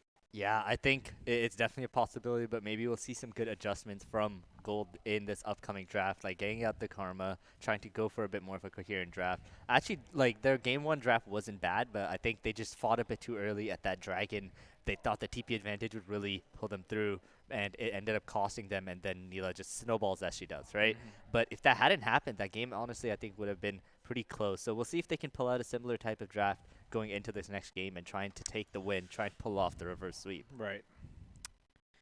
As we wait for the draft, two things. A, it is so cold in this room. Yes. And I am, I'm shivering a little bit. But two, if Team Gold manages to claw back, do you think they'll take it to 5, or do you think it's just like a shot in the dark 3 and then it ends at 4? Honestly, I think if they can find their adjustments, if they can figure out how to play together, I want to be hopeful for that reverse sweep to at least try and make it happen, because currently it just looks like they don't know how exactly to draft with their team comp to try and play for their strengths, while Team SSM has really figured out what they want to do with their games, right? They figured out the kind of characters they like to play, but maybe if you ban those out, maybe something will go different, and maybe they can pull off the comeback. Yeah, I definitely think mental is also a really big part of it. I mean, if they can keep their heads in the game, and you know, it's never over until it's over, right? Yeah. I always say that in my solo queue games. I love watching the people just walk by behind us. I wonder if anyone else is gonna make the trek anytime soon. Actually, wait, hold on, give me 1 second. Yeah, Sean going for a little break here, as yeah, we'll be heading into this next draft sometime soon. Hopefully, players will just be readying up here, as Chauvin maybe gonna try and come from behind. Gonna say hi from there. Say hi to him. Yep, just making his rounds here, as yeah, we're gonna be hopefully getting into draft here soon. Players really just gotta get into those lobbies, trying to figure out what they want to do differently here, and we'll have to see what characters they want to look at, right? We saw they picked up the Senna when the Karma was still up, but if that's still banned and you pick up the Senna with like a Tom Kench, or go for like the Wukong or the Nautilus or anything like that, and we'll see if they can make anything happen with that bot lane. Try not to let that Kongma scale for free, you know.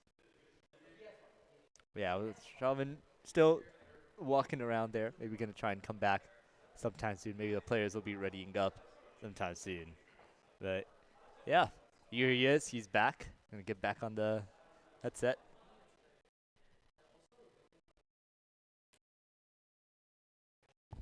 Aw, damn. Best of 3, best of 3, best of 3. All right, as we prepare for draft. Oh, and it looks like Eric takes round 2. Or round 1, sorry. Oh, strikes it hard in round 2 and takes down Jamin. He is victorious in this game. And let's hope that that's not what's going to happen in this game 3. Let's hope that it's not a open and shut game. We want to see some action. We want to see some. They just love walking in front of our camera, don't they? But yeah, other than that, what do you think? What's your favorite champion? Probably Thresh. Thresh? Yeah. Always a fun character to play. That's my favorite champion. Oh, nice. Yeah. Oh my gosh. Some fellow Thresh mates in the what house. role do you play? Huh? I go between like support, ADC, jungle. All three. I also go between support ADC. Wow, well, there you go. What rank are you? Plat right now. Oh my god! I'm plat 2. Damn, I Should- guess should we- we're on the same should league we- account. should like, we play together? perhaps? Do you have your laptop on you right now? No. Well, I think we have an open PC over there. Of course, So of I think course. if Make something happen In the after. meantime, while we wait for this game, is Earth still here? I think it's gone now. I think it's gone, unfortunately. But yeah, might have to be some ARAM gamers. I want to see. That's our Luigi Mash. Yep.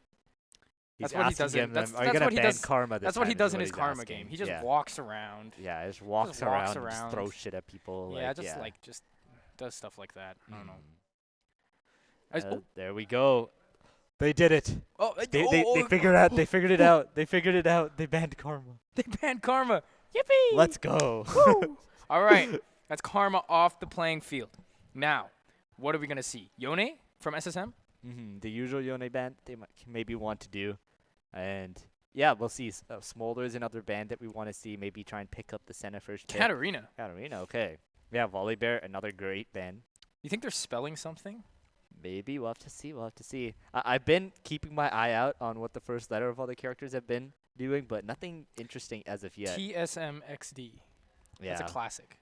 unfortunately starts with K. We'll see if they come up with anything interesting this time. I know Katarina starts. That's not what I was. We do see the Volley Bear band out again, so we talked about that. You The know, that Olaf. really strong build. Team Gold is going to ban the Senna from SSM, so they don't want to see the Senna come up against them. But considering how SSM has played, I don't think they would lean towards that Senna composition. Yeah, I guess Senna's banned, so maybe gonna go for the Smolder this time unless it gets banned out by SSM. Okay, the Nope, it's Galleon. not. The Smolder is up. Will Team Gold pick it up? Yup. Oh, there the it baby is. dragon is here. It has Wow. entered the rift in game 3. All right, so 225 is the magic number, right? If we can see that, like, I think it usually happens around, like, just after 20-something minutes. If we can see that from Team Gold. So we don't know who's playing ADC because they did a swap in game 1 between game 1 and game 2. But from what we've seen from Smolder, as long as they can hit, like, point and click hit Q, they're going to deal damage once they have 225. Now, SSM's coming out with the Orianna. We know Luigi Mash, very strong on the Orianna. But is it as strong as the Karma? I think you would say no. Yeah, I think Karma is just on another level, but Luigi Mash, he's known for that Orianna for a while. We talked about this. He was the one who originally taught Faker how to play Orianna, Oh, apparently. right, I forgot So about maybe he'll pull out some tricks this game. And the Karthus coming out through. It can be jungle. It could be bot. Let's just see where it ends up going. Really strong flex for the draft. So if the Karthus is played in the jungle, it definitely needs strong lane priority to allow it that freedom to farm. If those lanes get pushed in, one surefire way of countering Karthus is playing an aggressive early game jungler Exactly. and invading and taking down that Karthus. Yeah. So it's going to be very important that SSM drafts strong lanes that'll be able to keep priority to keep their junglers safe. But looking at Kindred and Ahri, it definitely looks like Ahri can match Orianna, not fully, but will be able to kind of keep the lane even. And if it can get the push, Ahri will be very strong. You know, obviously that charm in the early game can be devastating, especially if it lands on that poor Karthus. Yeah, and Kindred Ahri is just such a strong early game combination. You want to look for scraps, you want to look for those invades, but looks like it's not going to be Karthus jungle, it's going to be Jarvan instead, which is a pretty good combination here. We love to see Jarvan going in, ulting some people together with the Orianna Shockwave Orianna following it up. So really good combination by SSM so far, which means probably Karthus bot, right? Yeah, and looking at this now, this Kindred is going to have a bit of a rougher time, I think, into Jarvan.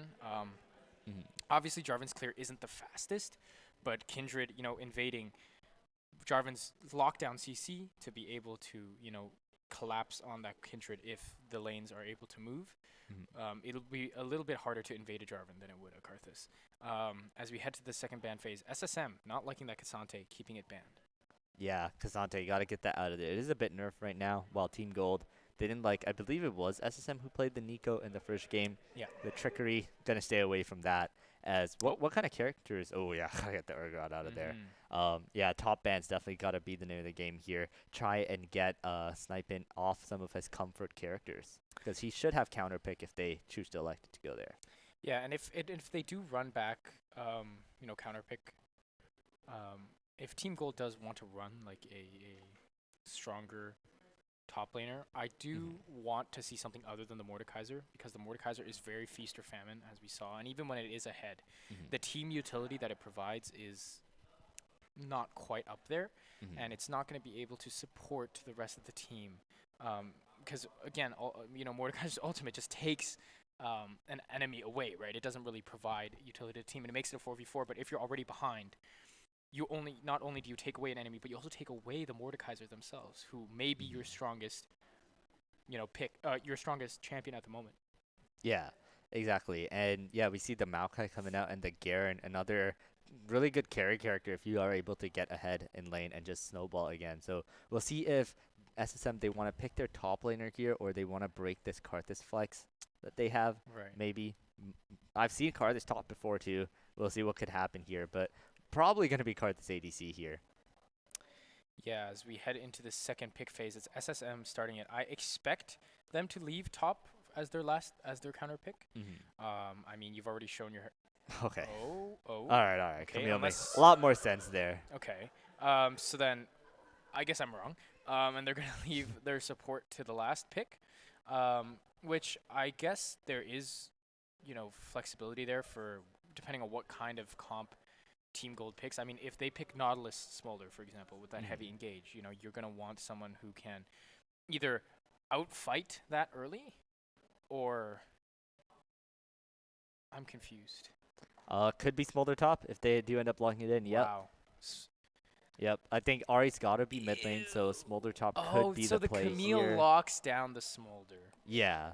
I mean, either way, it's like I think Jarvan Camille can really bully the Smolder, but we'll have to see what ends up happening. Smolder is someone that you just want to just try and get as many stacks as possible. So putting it on a solo lane where they can just keep queuing the melee Camille over and over again might be the win con that they're trying to look for, as the Nautilus going to be the last one locked in. I honestly love Nautilus as a support in the meta right now. The engage range, the ability to get so aggressive with such a high range is just so important in these games. Yeah, and also has a big anchor. Yeah. This is the That's why he's strong. Right. And I think for this last pick, we talked about like an aggressive bot lane. It's going to be Camille support then, is what it looks like. It looks like we're going to be playing Karthus Camille support, as it definitely looks like SSM is cooking really hard right now. I can hear them giggling behind me, so definitely looks like they're ready to put on a bit of a show for us. Xinjiao top, Karthus Camille bot, Jarvan jungle. Could be Jarvan top too, I think. I can only take so much, Jarvan build. I can only handle so much. I've seen Jarvan top quite a bit, actually. It's not bad, not bad. Let's talk about Team Gold. I think Smolder definitely has potential to carry here. He will deal a lot of damage. And I think there's a lot of good targets to obviously queue on. But if he gets hit by these targets, like the Camille, the Jarvan, the Xinjiao, man, that's a lot of engage. The Audacious Charge, the hook shot, the flag and drag, right? All of those engage tools. You have a flap to get out of, the Jarvan ult, for example. But if Xinjiao knocks you up and you're stuck in CC, or you get hook shot by Camille, or you get that shockwave, is sure to follow. And is the Karthus ult globally. Yeah. The saving grace I think that they actually have is that they're a very multi-carry team here. Right. Even if you lock down the Smolder, there's still the Jhin, there's still the Kindred, and the Ahri build that's going around these days is where you go like Lich Bane and go for a more consistent damage build is actually a lot better as well. So if they're able to kite away from that initial engage, if Nautilus is able to peel them back a bit, maybe use the Kindred ult to survive that burst. I do like Team Gold's draft a lot here. We'll have to see if SSM is just that good that they're able to just snowball and just keep fighting here and there and just not let Team Gold into the game. Yeah, this is going to be an exciting game. We talked about, game 1 and 2. We talked about what we're expecting from SSM. They're probably feeling pretty hot right now because this draft is a draft that I have seen, and I think it will be interesting to see if they can pull this off and become champions off of this. It will be very interesting because we've seen the Jarvan and the Camille from the side of Team Gold. Once it's behind, it's a painful experience. And I Yeah. think, with the Lamb's respite, with the mobility of, Smolder and Ari, if they are behind, it's going to be very hard for them to, even though you have the Hextech ultimatum, I guess you mentioned there's so many carries to try to lock down. Who do you target? Who is the one that is given the most priority? And if you focus on one, can the other two wipe you anyways? Yeah, it's like SSM kind of just has to go in. They have to commit. It's not like they go in and go back out. So I think the Kindred is actually massive value with the ulti here that you can Right. just like kite him out. Even Smolder is actually very good if they're running into you, right? Smolder Mhm. can't chase very well, but if you're running into him and he has to E to kite you, he can call his mom to just rain down hell upon you. It's honestly a pretty good draft from Gold into SSM here. I really do see them taking the win here. What about you? Funny dragon character. Yeah. Go mom. Yes. Thoughts? Yeah, I think that's what they need to do. 225. That's the break point. And I think, Mhm. Kindred scaling, Smolder scaling. Mhm. Yep. People love walking by here. Mhm. We should Yep. Another person. another person. But yeah, I definitely think Jarvan, Camille, Shinjao, the early game, it's going to be really rough for Team Gold. I mean, Mhm. if they, overextend on their lanes, die to ganks, Camille, Jarvan, and Shinjao, with those early 2-item spikes, if they can get them while ahead, it's going Yeah. to be pretty devastating. Yeah, Xin is someone who is really strong early, and Jarvan as well. But honestly, I think Kindred is the right matchup that you want to have here. Being able to dodge out of the Jarvan EQ, maybe kite around the Xin as well. I really like Kindred as a matchup into Jarvan. You can be really aggressive whenever you want. We have to see which one of them is going to be jungle, which one of them is going to be top. But what are your predictions? I think I want to see Jarvan top. Orianna jungle. I don't think it's that unless you want to bet on it. You asked me for my opinion. and Yes, you but shut we me got up. a certain Luigi Mash here who's a Orianna one trick, so All yeah. right. The atmosphere is igniting in the studio as both teams prepare to get on the rift and duke it out. This is potentially game point, or this is potentially the tournament for SSM. If they take this, they're going to take home the Golden Goose. They're going to etch their names into the trophy and leave their mark on Warriors Esports for forever. Yeah. But Team Gold, they've got plenty more to prove, I'm sure. And can they show it to us on the Rift, though? That is the question. And I'm all out of points. Yeah, I'll have to see if the players can get into game. Got a little spectator delay to wait for too, but yeah. All right, gotta do a little rock paper scissors. All All right, right, who's going to win? between us, No. between them, I have to hope for Team Gold here. You know, I I want to see agree. some more banger games. All right. All right, Now, who's going to win between us? you. Really? That Okay, not fine. experienced in rock paper scissors. I'll say that. There's 3 options. Yeah, you would think. Okay. What does that mean? All right, ready? All right, rock, paper, scissors. Oh, shoot, Okay. shoot. All right, rock, paper, scissors, shoot. There you go. I was right. That's me.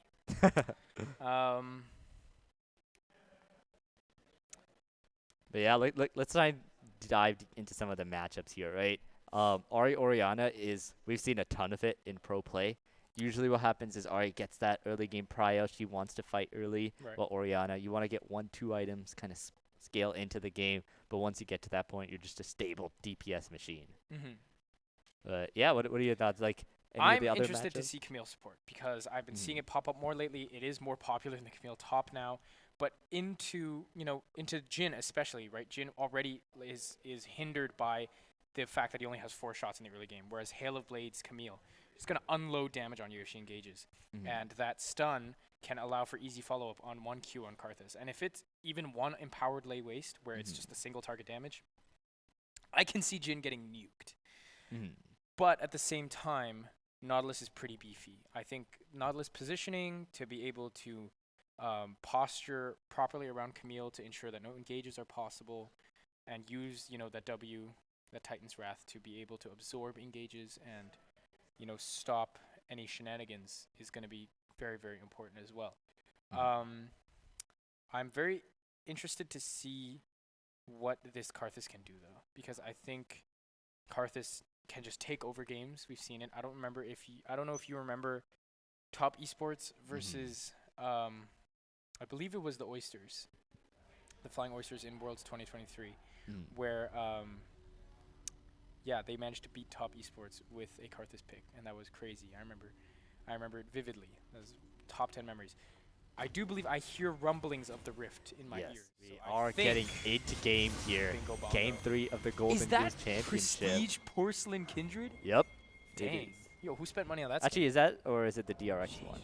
No, that's Prestige Porcelain All Kindred. right, all right. Yeah, here we go. We've got All right, this Lorties. Quatch on the Camille. yeah. So I think Quatch is the support. So Well, here's how the meta works right now. Support takes Doran's item. mhm. Support stronger in lane. Who cares about Oh. getting gold when you can just kill them? Oh. As we've got a little Oh. Mexican face-off here. Oh. So someone poke out of the bush. Someone, come on. All right. We want to see some Nautilus fights. is gonna start the engage, right? Surely. You would think. What's the lockdown on SSM? Oh, I think Dead. Kindred was just spotted. Oh. I think SSM can't pull the trigger here. Yep, they're just gonna walk it out. Nothing ends up happening here. Gold is Unless gonna go late into their invade? 5-point. But yeah, let's take a look at that bot lane, right? Camille with Hail of Blades, Ignite, taking the D-Blade to start with. They want to scrap in these fights as soon as Right. possible. They don't want Jin to just like, ooh, sit back and scale. They're going to be looking to engage permanently, which it's actually interesting that Jarvan is starting bot side. Maybe he'll go for any cheese ganks or something, but I really want to see him play towards that bot lane. But on the top side too, honestly, you got to try and go for the smolder before he just completely bullies out what is the Xin top, which is also Ignite and Hail of Blades. Right. Yeah, I think TP advantage is something that is often, we haven't seen much of it like used in this series, partly because side lane pressure was so one-sided for the majority of these games, where just one side laner from the side of any given team was just completely dominant. But when it comes to later stages of the game, you know, having only one teleport compared to two might come back to bite SSM if, you know, Team Gold can leverage the map and make plays Yeah. around objectives instead of you know, scrapping. Yeah, and now watching SM, they're trying to get to that level 2 spike so that they can all in as quick as possible. They do get it. Camille goes for the engage straight onto AJB, and now Lefty and AJ are running for their life. Lefty did not want to block the hook shot there. He was like, yeah, I'm gonna head out. See ya. And it cost them both huge chunks of health. Speaking of, AJB is now the ADC. Waterquake has shifted from jungle to mid. Scrim has moved from top last game now to jungle, and Triforce has moved back to top on the smolder. As in the bot lane, just looks like more scrapping right now actually on the minimap. I do believe a hook shot, was expended as first blood goes down. And that's what you want to see, the engage potential, the Hail of Blades coming out, the Ignite is burned, and so is Lefty as first blood coming out. And that's the kind of pace you want to see from this bot lane, right? Continuing to fight. AJ, if he gets hookshotted, he's going to die too. I'm surprised he's walking up so much. Yeah, I think they're trying to bait AJB got in. Yeah, he used his 4-shot on a ward. Probably not what you want to be doing. As if that precision strike, empowered precision strike had hit. Oh, flash forward from Snipe in time, but an equal flash from Waterquake to get away. That audacious charge damage was not it, but that 3-town strike onto Scrim was. And down goes the Kindred. Yeah, as that what a Xinjiao roam Yeah. by Sins out to come into the mid lane and make stuff happen, which means Kindred also loses that first mark as she has gone down. So Jarvan going to be able to pick that up, and Kindred marks are so important for her to try and get into the game, get that range, as alright, TP's back into lane. This Kindred is going to be such an important part of Team Gold. I mean, the bot lane is behind already, and Jin is not going to do great against these beefy characters. I say beefy, but people like Camille with the passive, Xinjiao with Crescent Guard. You're going to need someone to continuously pour on damage. I mean, Curtain Call is not going to have as much value when your characters are diving you, right? I mean, I think Kindred is definitely going to be a really big carry for Team Gold, and they're going to need this Kindred to do work. And the fact that they are already quite behind, I mean, 28 to 15 CS, you know, they're not going to get that second scuttle mark on bot side because they're currently still clearing from top. It is not looking great for Scrim so far. Yeah, that Kindred really needs to make plays and get ahead early, but the Jarvan is just power farming instead of the Kindred being able to get ahead. Oh, Here comes the the hook hook though. hitting. Deadly Flourish, but has to be careful. Oh man, no flash for AJB to secure that kill with the 4th shot as SSM forced to use both suns in return. Yeah, it was a good look. Almost got SSM there, but he does end up being able to get out as you see Jarvan just hovering around, making sure nothing ends up happening there as the Grubs and Drag have spawned. We'll see who ends up going for what here. Yeah, I think bot side is hovering Drag for Team Gold. I mean, they have Kindred there. But this is also a back for SSM with that Fiendish Codex, so it could be difficult to try to compete with Drag right now if they do have a timer, as the wave is also pushed in on them. As in this mid wave, yeah, it looks like both mid laners just going toe-to-toe, but Oriana pulling up with quite the advantage. Oh. Wow, Smolder actually using the ult in the top lane. Looks like he's just going to walk out of there. But yeah, we're going to see Sunny going towards the Grubs here. Actually going for the gank onto Trifor. There's no more ult. He has the flash, but Sunny has a flash, not going to end up falling with the EQ. As you can see, Smolder, he's chilling. He's getting stacks. He's almost to that first evolve with just one more stack of Dragon Practice needed for that. Yeah, this mid lane matchup is not looking for good for Team Gold right now, as Luigi Mash is just putting on the pressure as the regank for Sunny onto I think the Trifor Smolder. walks it out though. Gets some stacks for free. But yeah, Ari's definitely supposed to be having a better time, but Luigi Mash is just so experienced on the Orianna, I guess, that he's able to make stuff happen. I'm pretty sure Ari just missed some waves when the freaking top laner came mid at what, like 3 minutes in and just killed him. Yeah, probably, you know, not expected from Waterquake, as they will still manage to absorb the waves that they can, keep the push even. Ari's push is still quite decent with that Orb of Deception, obviously, as both neutral objectives still standing, the Grubs and the Drake, as this bot lane for the side of SSM probably going to want to keep up the pressure a little more, as they are spreading CS across the both of them, whereas the CS for Team Gold right now is, or at least for the bot lane, firmly on the side of the Jhin. Yeah, I'm not sure what Camille actually has that much. I guess she got a lot before she picked up her support item, but now it's going to be Hearthis mainly picking up that CSS Scrim. Able to get these Grubs. We'll see if she should be able to pick up all of them, as Jarvan is bot side, but so is her Mark, so that's going to be another Mark loss for the Kindred. She is still yet to get a single one. Yeah, it's going to be really interesting to see. I mean, Kindred doesn't need 7 marks, right? You gotta get. You just need to get the 4. Yeah. And that's like the real break point. And I don't think it'll be impossible, obviously, because you also get marks off of champions, but Kindred still, with items, will be very strong. It's not like it's impossible if they don't get marks. If they farm well enough, they will still be a serious threat, especially if they can use their high mobility with, you know, the dance of arrows, the Q to dodge important CC from the side of SSM.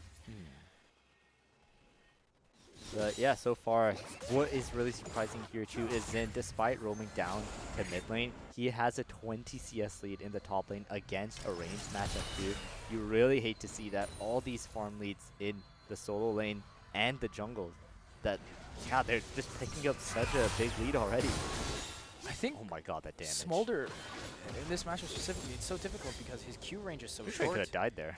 His Q range is so short compared to Xin Zhao, it more or less is Xin Zhao's audacious charge, right? So you're forced to invest the Mom again to try and clear the wave, but could still potentially just get dove here if he's not careful. Yep, the audacious charge is going in, and that is easy kill. Wind becomes lightning, but he's not flashing. Minion block. He does end up going down, not choosing to invest the flash, but yeah, that one's a little bit interesting. They're not using the flash. If you stay alive there, you shove in the wave, you get a plate, or you just back. I mean, the wave is in a pretty mess state for both sides. I mean, Smolder I think he'll be fine.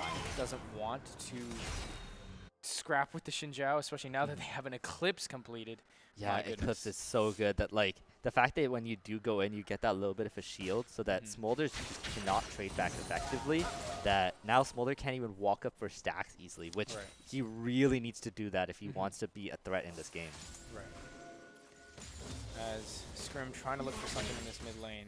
If Luigi match pushes forward, but seems to be aware that something fishy is amidst his domain. As in the top side, here comes potentially another dive onto this poor baby dragon. Just leave him alone. He just wants to scale into an absolute monster. Yeah, Snipe is probably calling for the dive now that Smolder doesn't have the flash, doesn't have the ulti, and they're Botch has thinking moved up better as well. of it. Oh, they're looking onto the Smolder here. Yep, But they slow don't see push the coming enemy in. bot lane either, so they're kind of second guessing. Great Here ward by comes the push. Trifor, but Clutch might just go for it anyway. The flash ulti. Is he just gonna solo him? Yeah, pretty easy to solo kill this Smolder. Wow. Ooh, the flap doesn't come in time as Clutch is now 2-0 on the Camille. Meanwhile, can SSM be punished here? He's walking up a lot. Is there a flash hook maybe? Nah, he's just gonna be able to get out. Yeah, I think right now the pressure's on this bot lane now to like make something happen. You know, a return dive. You know, the wave's pushed out, but Orianna will easily clear it. Kindred's on this bot side. They're looking for him now. They're pushing him up. Oh. Oh, I think Lefty's hesitation Surely there SSM might give dies here. SSM. Oh, forces the flash, but they could still dive. They have the Kindred behind him. Yeah, SSM They need to hit does that not ult. care. Need to walk up. Nice deadly flourish from AJB, who's taking the turret. Ooh, the Nautilus drops the aggro early, but it is going to be Kindred that takes it down. As He in the has mid the lane, ulti. This could be a good ulti Shockwave angle. invested. Yep. Oh, he's not going to use it. Still 2 Spirit Rush stacks, so Water Quick should be fine, as in the top lane, who's not fine. This Smolder is not fine, as sniping time. Just bullying this dragon as the Requiem comes in as well to There's the finish off ulti. AJB, actually. What is Yeah. happening here is Quatch almost gets Lefty as well, but now could be traded in return if this dredge line comes up in time, or Scrim might just run him down all on his lonesome. Yeah, great card assault coming there. I believe it barely doesn't kill Waterquake mid too, but here comes Sunny looking for the combo Caster onto them. curse? Waterquake going straight to it. You cursed them. I knew it. As now, the turret might actually end up going down already in mid lane. We'll have to see, as the Grubs are also up for the taking here. SSM is just running over this game. Gets the cannon, Triforce, a small consolation prize as the CS lead continues to widen. He's going to get stacks from hitting Snipe in time, obviously, with the Q, but, I mean, if you're Smolder, 225, that's the breakpoint you're looking for. I believe he's at 92 right now, so a little behind. Yeah, definitely not where he wants to be. Yeah, definitely want a lot more stacks going on right now, and that's kind of helped by the fact that it's hard for him to walk up to Xin Zhao, because if he does, that happens. Yeah, I take it back. He's at Ooh, actually, some good trades here. 72 stacks. Yeah, that was actually a good trade there. He has the ulti. Maybe he can try and look for something. We've got Scrim also coming up. Maybe they can punish the Xin Zhao in any way. Grub's still untaken.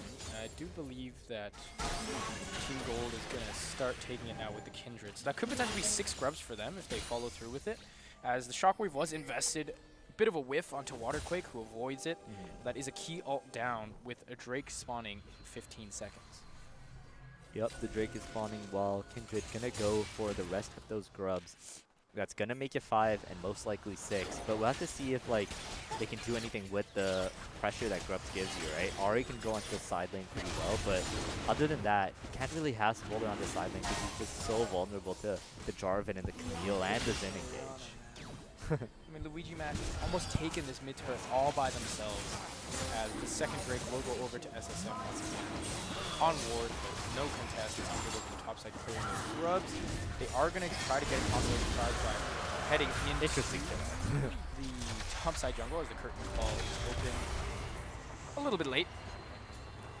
Yeah, not sure. Maybe just trying to poke there, but they're so high HP they can't really do anything. And now you got a bunch of people looking in this bot lane. The Camille ult is back up. The Hextech ultimatum means it's Lefty's ultimatum. He's gonna surely fall here. The flash ulti from Sunny gonna secure the kill. Yeah, and that trades a flash as well for AJB. So now this flashless Jhin has to play so careful against this Camille Karthus once again. Yeah, and now AJB, he's actually sticking around here. They might look to go around and dive him as, oh, that Xin is really hurting in the top lane. Yep, Audacious Charge into a 3 talent strike, and that's just half your health gone. I mean, Smolder's only staying alive because he can flap directly out of threat range.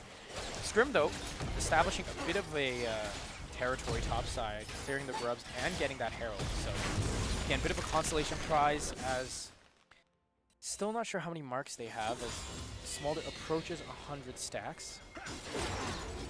Yep. 1 stack. That's good, right? Yeah, I think he's probably at like 80 to 100 right now. Oh, I'm talking about Kindred. Kindred Oh, has Kindred? 1 mark. Oh, that's a bit of a lost cause, unfortunately, as it's, 15 minutes, he's got 1 mark. Sunny sees Smolder, but also sees Scrim. Just hovering around here, see if they can look for something. Ask Triforce. Triforce wants some stacks, you know. Surely he's going to walk up. Sunny is looking, while Luigi is the target here, as great flash from him, not going to get hooked. And here comes the Karthus ult. Maybe just for, no, not even for strike, as he's going to get caught out here. Ooh, the current call is not up, so he'll be okay for now. Yep. Uses the heal. I'm not sure, as you said, what that recommend was for. Maybe just thinking that a fight was going to go down and they were calling for it and, you know, miscommunication. Yeah, usually Karthus, they just like to go first strike and just ult off cooldown to try and get as much money as possible, but it is a Dark Karthus this time. Going for more of that, I guess, late game stack damage. But you can see across the side, SSM bounties on 3 people so far, and just 40 CS lead in the top lane too, but Scrim coming in here, maybe they want to use the Rift Herald bot. Oh, the flash forward to connect onto the Karthus. That means SSM is just going to instantly go down, but he still has that passive. He's still going to be doing plenty of damage beyond death. Lamb's Respite comes down for Scrim. Quatch moving forward now. Lefty at the death's doorstep gets taken down by the Cataclysm. And now AJB forced to ditch the last shot of the curtain call. Gets away with his life. And what looked like a good play at the beginning, that Karthus passive, man, just dealing so much damage. Yeah, you never want to underestimate that Karthus passive. You're fighting in his playground. As now Quatch going for the stun, the combo from Sunny, and yeah, AJB sticking around there was just not a good idea as it ends in his demise. And with the next wave coming in, the plates are gone, so that tower should end up going down as Luigi Mash exerting that pressure in the mid lane too. Yeah, 3-11 is a really rough scoreline to beat pre-20 minutes. I mean, you're waiting for the Smolder stacks. You're hoping your Kindred can find some good fights in the jungle, but I'm not sure about this bot lane pick. This Camille is just showing so much strength right now, as Triforce is probably going to try to flap over that wall, and he's going to make it across. So much the wind becomes lightning, goes wide, and Triforce has escaped Zen, but here comes Luigi Mash.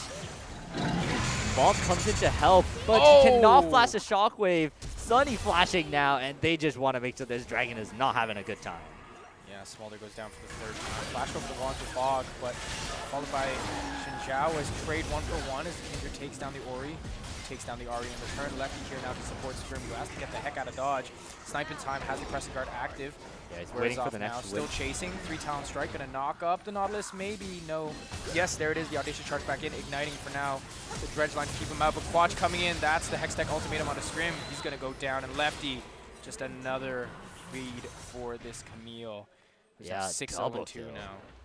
Great cleanup by Quatch the Janitor over here, as now they're going to be marching down the mid lane, looking for the inner mid turret. Smolder's going to come on over. We'll see if Triforce can try and clear the wave out, but the tower's pretty close. I think they can just dodge his abilities, and Triforce just cannot walk up. They're going to instantly engage on him and one-shot him.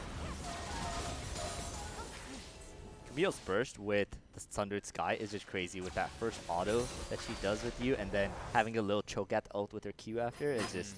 Yeah, man. That true damage. And the fact that she's 6-0-2, I mean, so far ahead.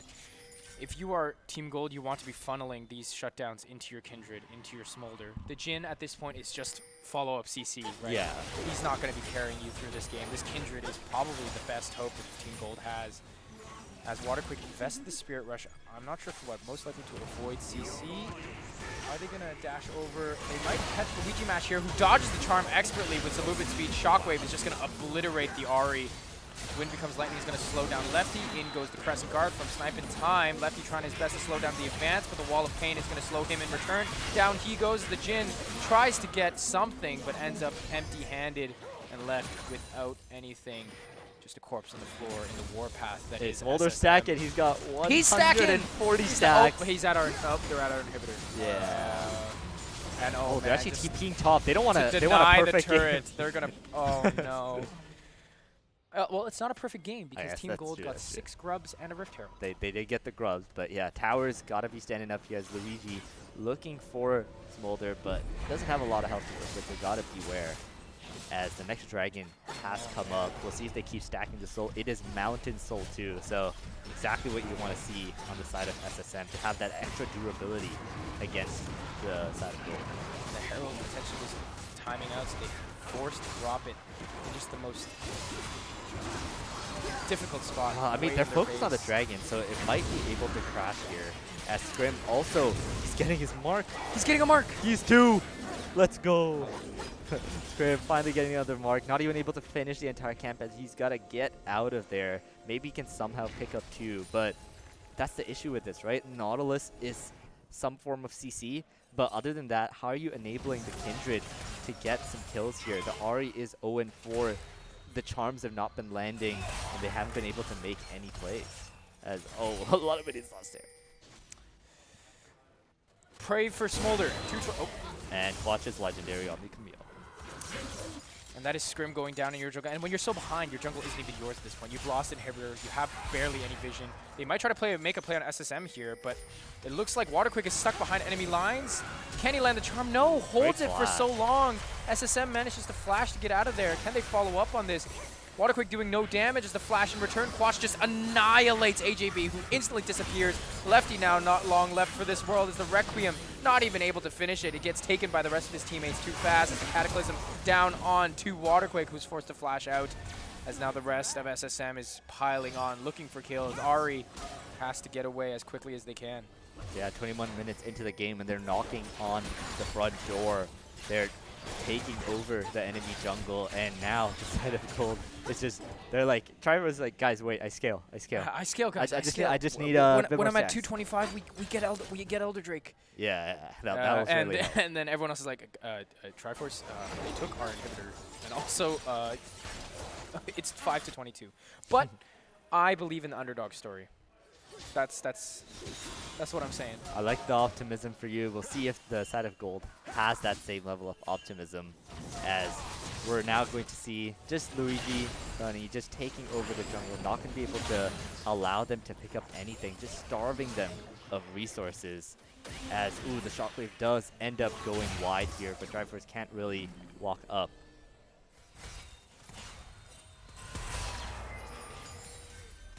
But yeah, as this game continues to go on here, a lot of shutdowns on the side. Can they SSM. claim them? That's the most important part. They need to claim these shutdowns to potentially have some way to get back into this game, as the charm lands onto SSM. Only barely does half his health. Waterquick only with 1 item and a Hextech alternator. That Ahri is not dealing any damage. Lefty though. Lefty looking for a... Oh. Did he hook the wall? I think he did.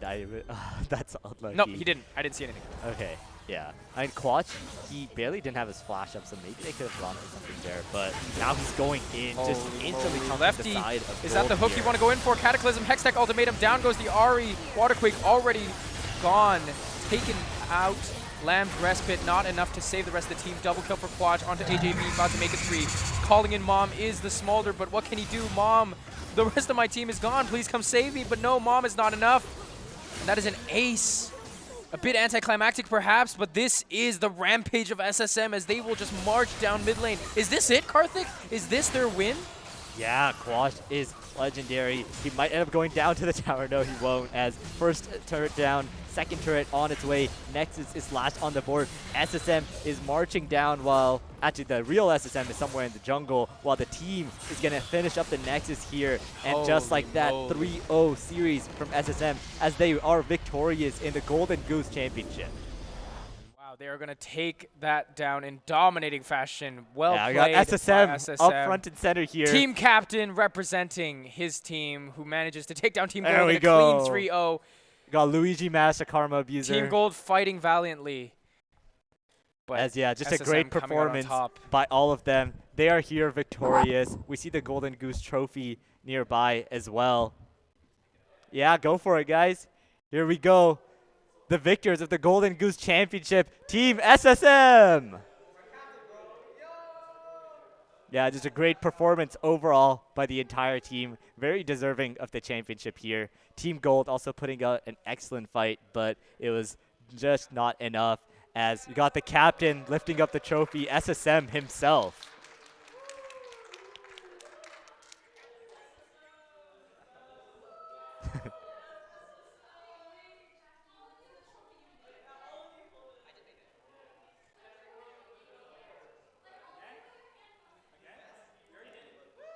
Yeah, hold it up high, right to the sky as they have reached the end. They are victorious in this tournament. The victors of Golden Goose, Team SSM.